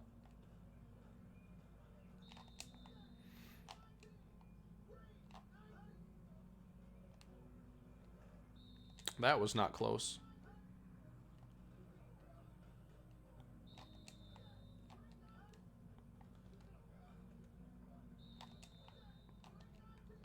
Better catch the screen pass, though, right? There you go.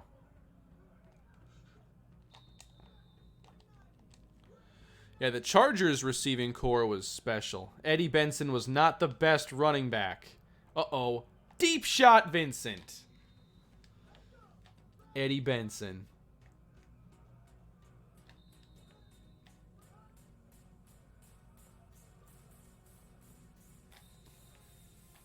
I'm not sure Mark is ready yet.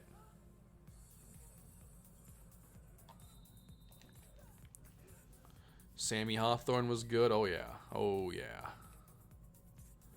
Ja'Cory Day versus Daniel Foster. Foster's way too good as far as coverage goes. Ja'Cory can beat him with deep speed. It'll take a little time, but as far as separation goes, no. No.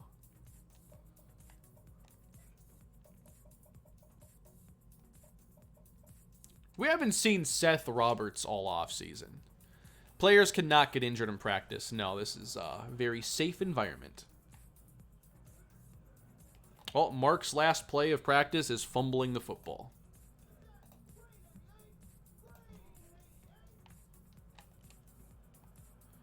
Seth Roberts will wear number 40 until further notice.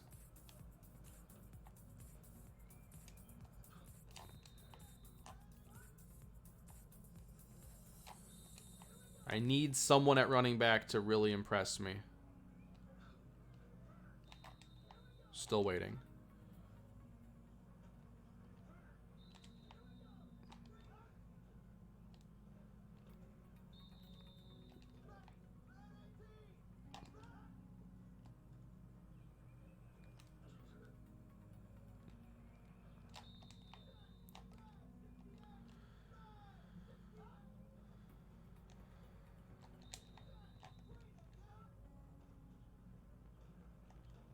Man, the pressure is just not letting up.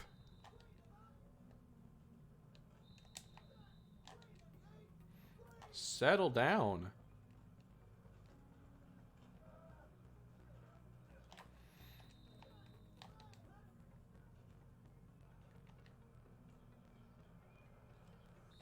Seeing some more wild accuracy here out of Moore. Yeah, I mean, if we lost Irvin to the pros, like, we'd have Antoine Morgan, and he missed a handful of throws in this practice.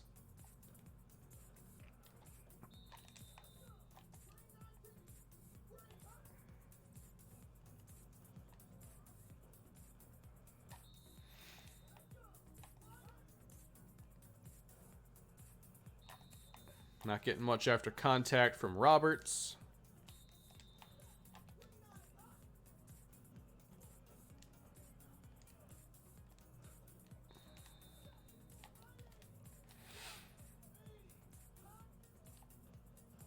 Oh, yeah. Warren's number 3. I usually don't change numbers until a player's actually going to play. I don't really worry about it when they're, like, 4th string. Like, Moore's going to be red-shirted. He won't even play this year unless we have, like, 4 injuries at quarterback.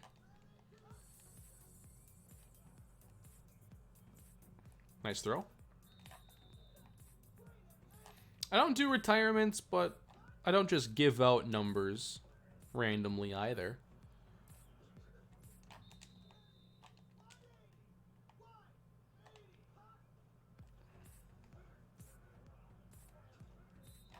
Okay, I think I've seen enough of Roberts.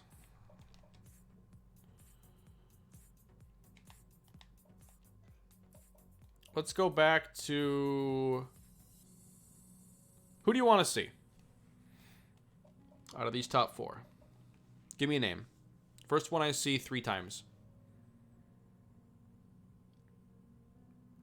Trey Dunn. Merville. Robinson. Clemens. Merville. Merville. Okay. Showed up 3 times.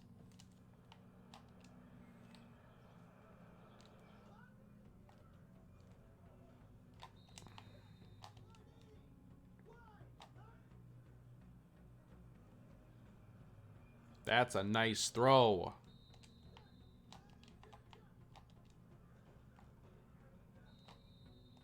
Allen Johnson and Patton Applewhite, though, not fun to run against. Allen Johnson's been super good.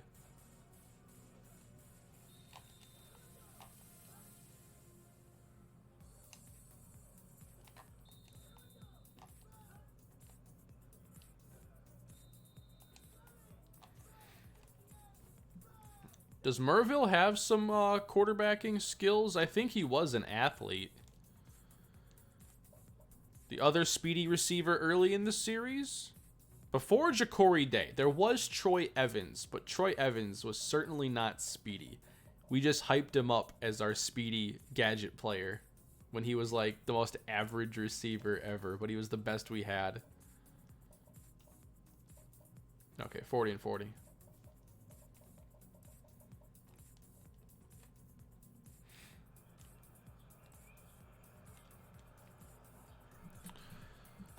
It's the closest to team builder you can do in MLB. What you talking about, Lewis? I'd love to see you do a minor league franchise, developing players for the big leagues, but you don't play big league. I have given that some thought. I'm not sure how many would like to see that, but it's a cool idea. I am the AAA manager. We get everybody ready for the bigs, and we have a bunch of guys that are career minor leaguers.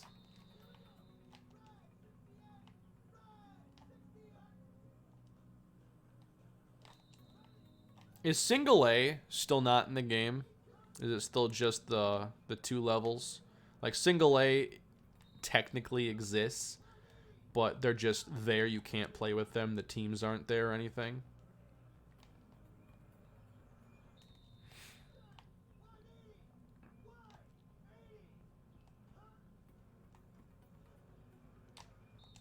Allen Johnson.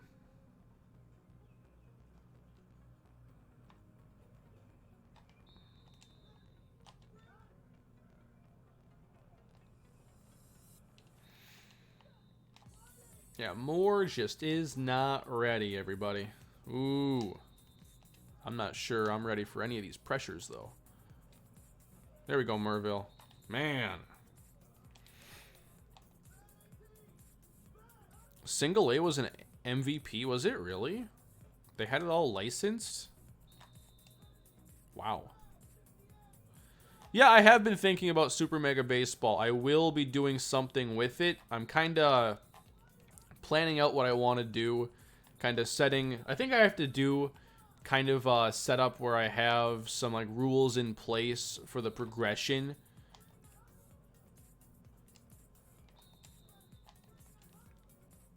But yeah, I do have plans to play Super Mega Baseball too. I put a lot of work into building that league.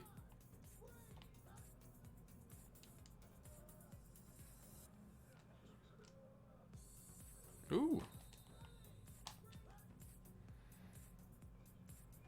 If you didn't know, Super Mega Baseball is also on Switch. So if you wanted to play it there, it's there for you. I have not played it on Switch. I'm not sure how it runs or anything. Haven't heard anything bad. But the more on Switch, the better for me. I like playing on that system a lot. Yep, YouTube is what I do full time. Because of all of you. I appreciate it, everybody. You being here, just hanging out, means a lot. So Merville will break a few more tackles than everybody else. Like, I think we are just going to go by overall here. No one in the lower overall tiers has really impressed. Josh Vincent has, though. What happened to the San Diego Surf? So I stopped doing that like right when I began doing the Rhett Sheffield deal. and just kind of fell out of it. Like, it was always something I didn't do a ton of because I know I'm not that good at 2K. I was trying to learn the game, but in not doing it a lot, I think it kind of slowed my growth of the game. But if I'm not going to do this series in full anymore, I want to give it at least some sort of a conclusion, and I have an idea to maybe end it with some, maybe more of a Cardinals, I don't know why I call it Cardinals franchise, because I've done it like 3 times, but maybe I finish it up doing like a CPU type of deal, and we at least give the series a little closure there. How about a super conference with 10 top teams? Yeah, that'd be interesting, I think, to reorganize everything and forget about geography in the game. Especially because so much changes in Dynasty, and a lot of the military academies become really good. The option-heavy schools are all pretty much good.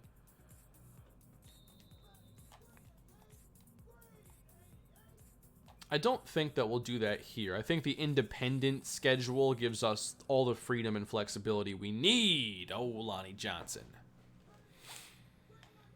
Yeah, a lot of people had fun with the surf. I just felt like, you know, it's not like doing the surf means I'm not doing something else with that time. And I just felt like there was other stuff I'd rather work on that I would be better at and would be more interesting.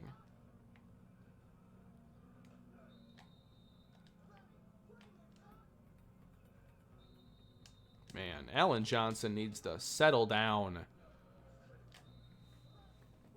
I do need to play some NHL, at least in a stream. Because isn't NHL a pretty good game?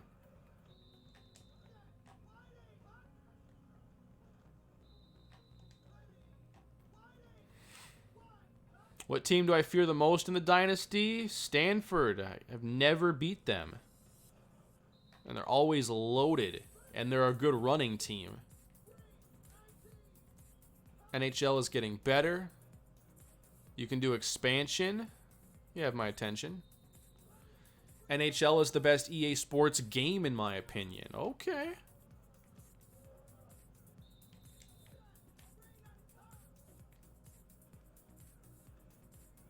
There aren't that many now.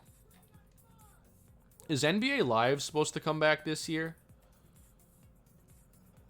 Like, how many times can that game, like, go away and come back?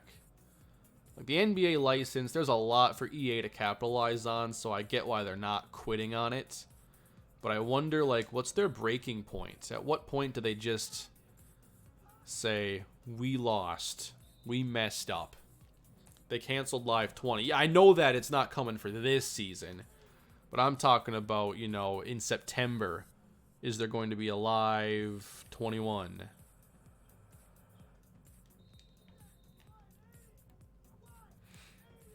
What kind of offense do I run?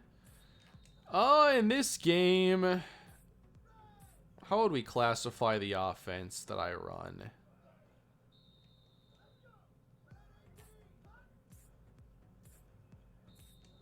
It's a zone-based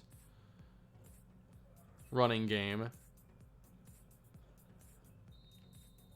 It's a very mixed offense, but mostly zone running concepts, a lot of spread elements. Definitely not pro style, although I guess right now it kind of looks a little more pro style.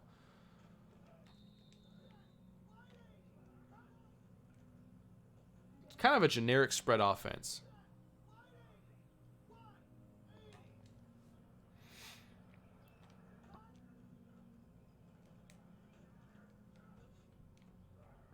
Good juke. How do the military schools work in real life? I guess I'm not exactly sure, but they're all, you know, they're all enlisted in the military. And they usually have some service time requirements upon graduation from the academies.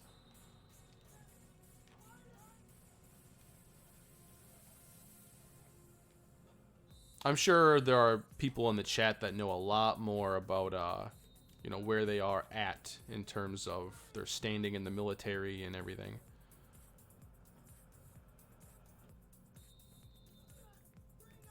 Zone run, spread West Coast vertical. Yeah, a little bit of all that. So yeah, you're not wrong. The spread option, I'm not sure that's my strong suit.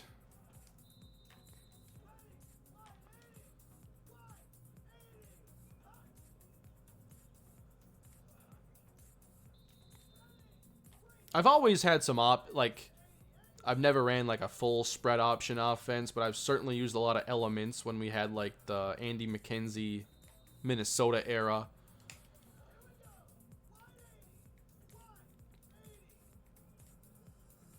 Yeah, the linemen are a lot lighter at the academies. Like, there are obviously requirements as far as like weight and whatnot for being in the military, and I think that's the main reason they run the option. I don't think they run the option just for fun. Like, given the athletes that you have, it's the best scheme. Just kind of the way it is. You can't run a power offense when your offensive linemen are like 50, 60 pounds lighter than most gap scheme power linemen.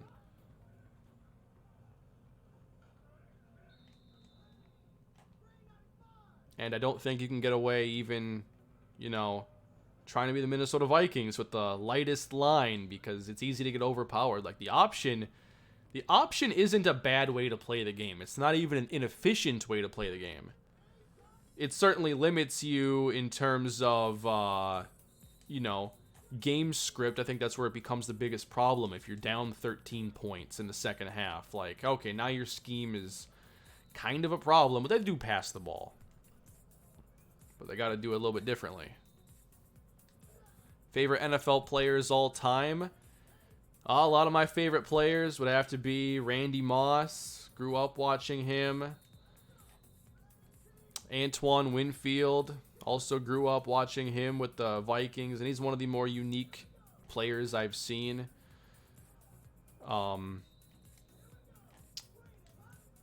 Larry Fitzgerald. Definitely one of my favorites. Been so good and consistent for so long. Always love watching Tyrann Mathieu. Like, defensive backs who are versatile and just do everything and have this exciting style. Like, it's my favorite part of the game. Obviously, Adrian Peterson. Steelers left tackle went to Army as a receiver? Really? Villanueva? Whoa. I remember... No, this had been a different player. Because wasn't there a player for Army that was like suddenly the media found out that Army had like a 6'10" receiver?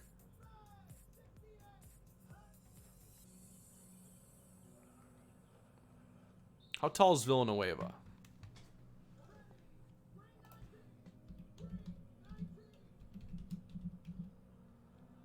Was that him? No way. It was him who was kind of like a meme receiver.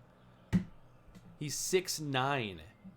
Wow. And then he went on to probably gain a few pounds to play tackle. He weighs 320.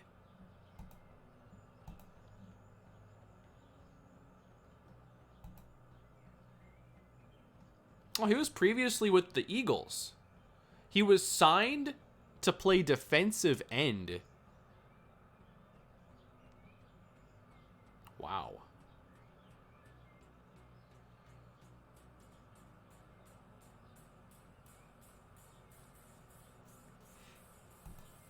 On August 21st, 2014, during a preseason game against the Steelers, Villanueva was spotted by Steelers head coach Mike Tomlin, who was impressed with his size and athleticism.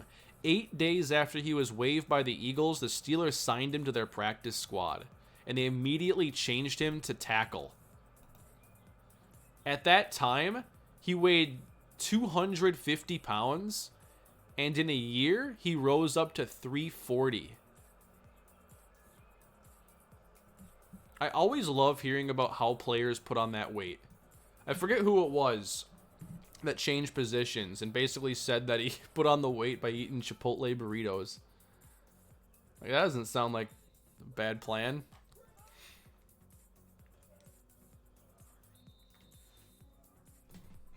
I wonder who that was.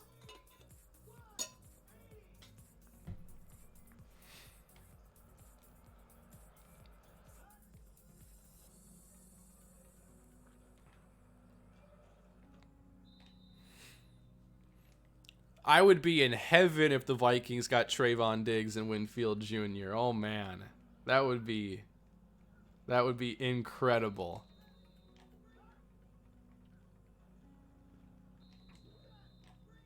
I can't believe Antoine Winfield's son is going to be in the NFL next year. Antoine Winfield wasn't in the NFL that long ago. I think it was 2013. He was with the Seahawks but didn't make the team.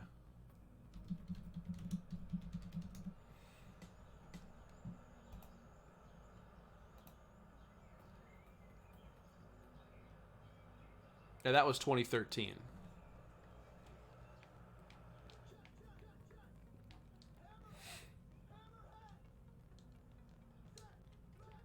I don't know if he'll be as good as his dad, but he's pretty good in his own right. There we go, Clemens. Ooh. Yeah, we've just seen too many drops.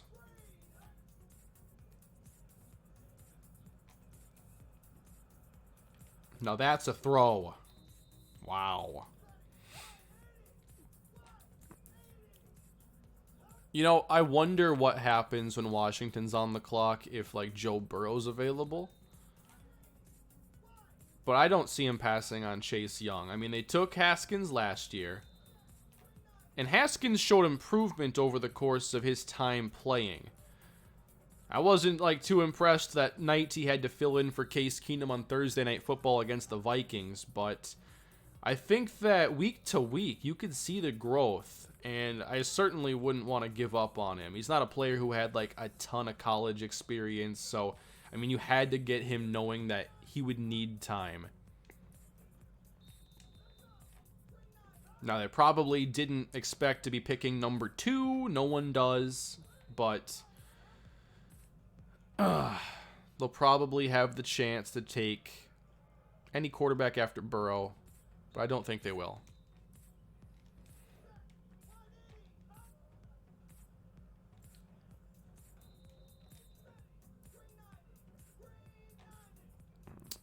Tua isn't going to be that good anyways. Is there a second quarterback everybody likes here? I heard a lot of talk about Jordan Love. I know that I put on a couple of Utah games during the year and didn't see anything too impressive. But is there a lot to like with Jordan Love?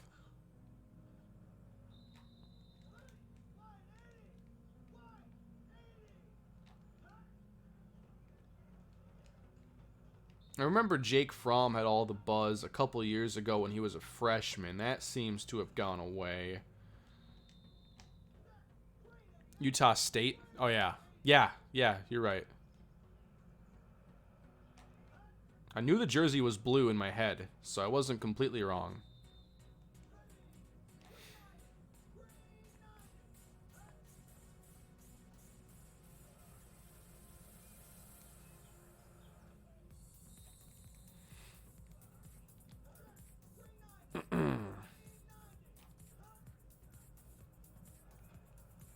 I'm very interested in how early and often the linemen go. There seem to be some really good offensive linemen in this class, and I really need someone to be there for the Vikings when they come up.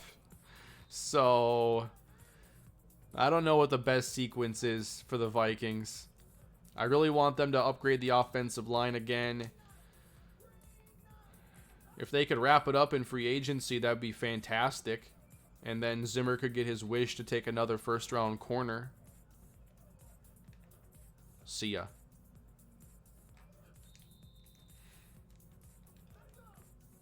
I kind of like Jalen Hurts. I want to see him fail at quarterback before he plays something else. I like Hurts a lot.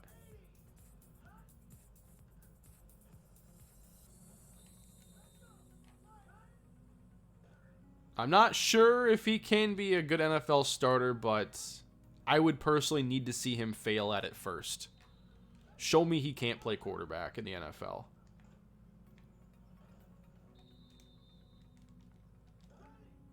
Should the Giants take Isaiah Simmons or a tackle? Man, Simmons... I think that, BPA is the way you should probably go super early in most cases.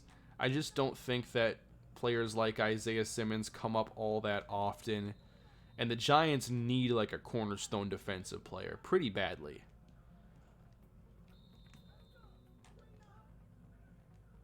I think I go Simmons. I think he's a defensive player you can build around.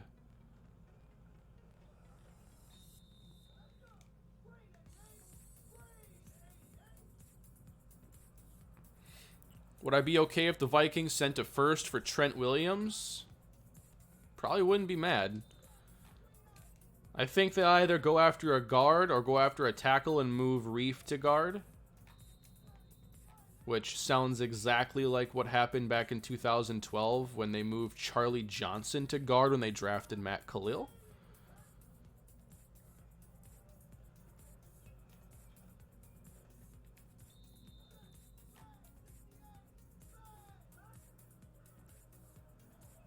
Best receiver in this class? To me right now, it would have to be Jerry Jeudy. But receiver is just so deep. Because all year, I mean, CeeDee Lamb was making highlight plays. I didn't miss those.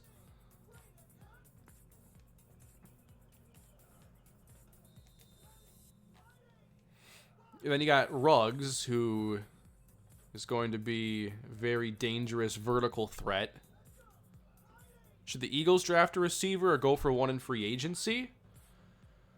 I mean, considering they could probably get a pretty good receiver in the second round, I mean, the draft seems like a reasonable option. I want to see some of the free agent receivers this year. Off the top of my head, I can't think of any. Who do we got as free agents? I promise I'll get caught up with some of this stuff. Maybe I'll work on it tonight. So, AJ Green's probably going to be tagged. They could go for Manny Sanders. Let's sort by average per year. Devin Funchess, Paul Richardson, Taylor Gabriel. If they could get Amari Cooper, honestly, I wouldn't go chasing any of these receivers besides Amari and AJ Green. I don't think Sanders is bad. I just don't think Sanders solves their problems enough. The problem is they drafted J.J. Arcega-Whiteside instead of A.J. Brown. Didn't he go before A.J. Brown? I was big A.J. Brown guy. I remember watching A.J. Brown for the first time, and I'm like, I don't like this guy. And then the more I watched, I'm like, no, he's incredible. I don't know why my first impression wasn't positive.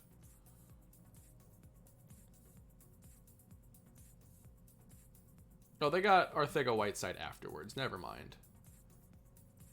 Never mind. Oh yeah, Jalen Hurd was a third-round pick. 67 overall. Terry McLaurin. He's the one they could have had, in an ideal world.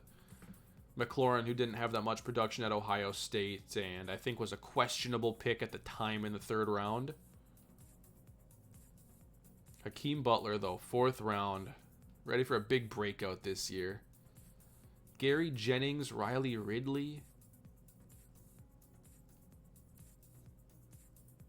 Darius Slayton all the way in the fifth round. Not bad.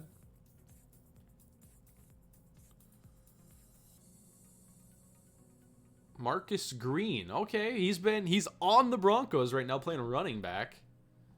Scotty Miller.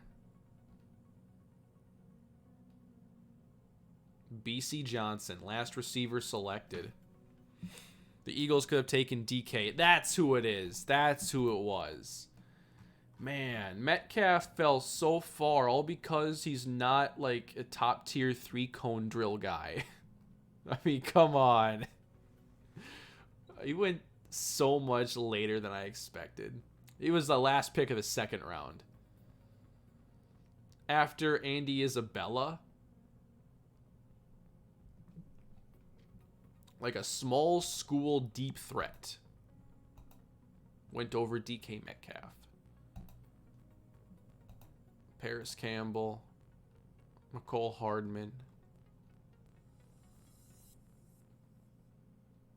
Man, receiver did not go until Hollywood. It's going to be a different class this year. DK fell because of neck injuries? I don't remember that. Well, there's some medicals that some teams didn't like. Oh, he had a season-ending neck injury. His final year.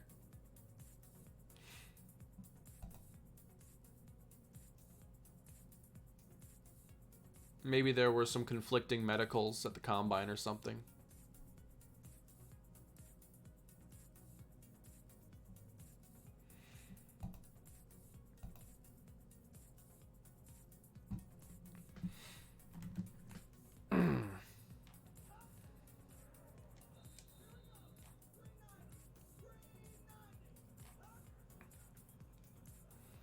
Can we all just sit here and be thankful, though, that the Packers didn't get DK Metcalf? Like, that makes me feel pretty good. Yeah, Seattle in the first round, they're weird. They are so weird in the first round. But after that, they're going after the top athletes in the class. And they're going to do some things you don't expect. And some of them are going to work. Like the Bruce Irvin pick. Overall, a good pick. It was one that people were like, what are you doing on, though? I will say, though, it really hasn't panned out for them on the offensive line. You can't just take top spark athletes and have a good line. I'm not sure Alan Lazard is the answer for the number 2. Or Jake Kumaro. I thought Allison was going to have a better year. And I guess I thought we'd get more from Valdez Scantling.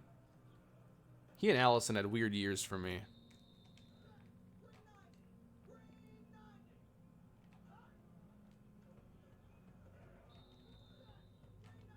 The Packers got to go all in on a receiver, I think. And they're going to probably have to find a new tight end this year.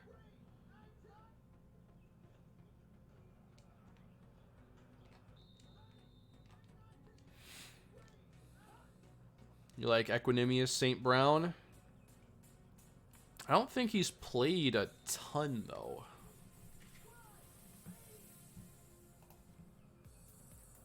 Oh, yeah, they did draft tight end last year.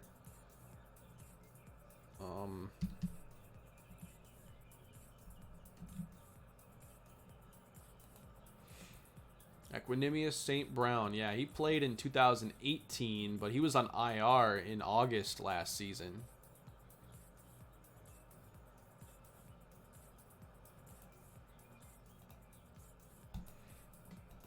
I really don't see this free agent class as that interesting, though. At all.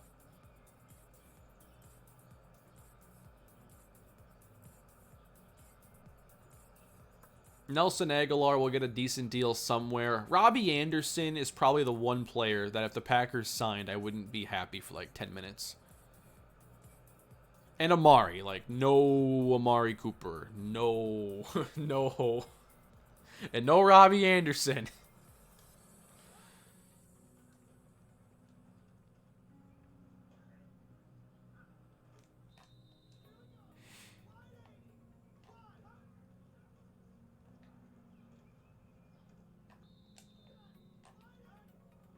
Yeah, the Packers are now like deeper at running back than they are at receiver. Like, they have one of the best 1-2 punches with Aaron Jones and Jamal Williams. But then they have Devontae Adams, and there really isn't a good number 2 option.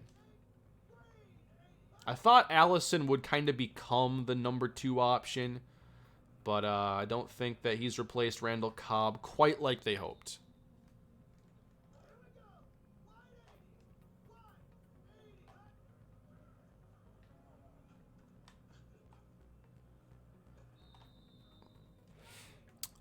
Brady. At this point, I don't even know. I guess the Raiders buzz is kind of going down now. It's so hard to not see him ending up in New England. But I mean, if he doesn't return to New England, there's already so much to look forward to next year. Who starts for New England? Where does Brady go? How does he acclimate to a new team after 2 decades with the Patriots?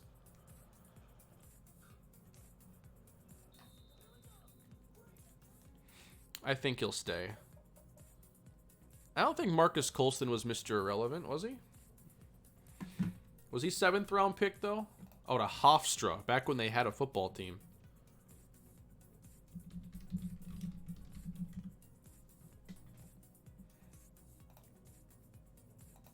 The original big slot receiver, Marcus Colston.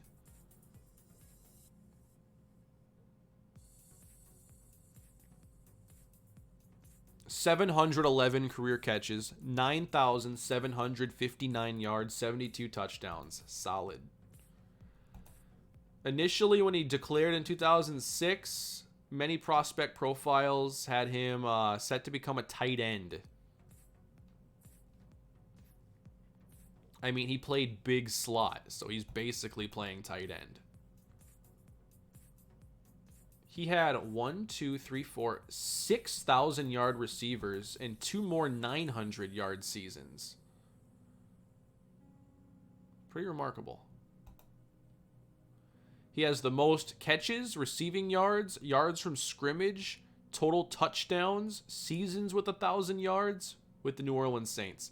Unless his Wikipedia page has not been updated recently. I think it's very possible that some of the records on some of these players who have retired could be outdated.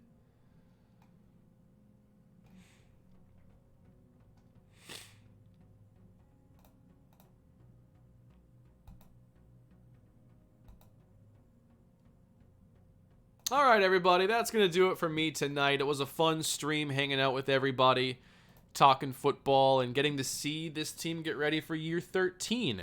So I think that we got our questions answered for the most part. At linebacker, Matt Armstrong was really impressive, so he's definitely going to play. We're also just going to kind of keep the same running back rotation that we've been going with. It's going to be Jackson, and then Merville, and then we'll see from there. At receiver, though, definitely impressed by Josh Vincent. I thought Jackson might win this one, but Vincent clearly edged him out for the 4th receiver spot. And Allen Johnson might need to be kind of the 3rd defensive tackle. Maybe he deserves a few more chances because he was dominant today. I think Anthony Payne and Matt Armstrong play the nickel linebacker positions. And then at corner, I think we're going to go Marcus Smith right away. Hopefully we can get some looks at Jeffries as well. But that'll do it for this one, everybody. Hope you had a good time tonight. Enjoy your weekend, and I'll have a video coming up on the 2nd channel here in just a moment. So I'll see you all next time.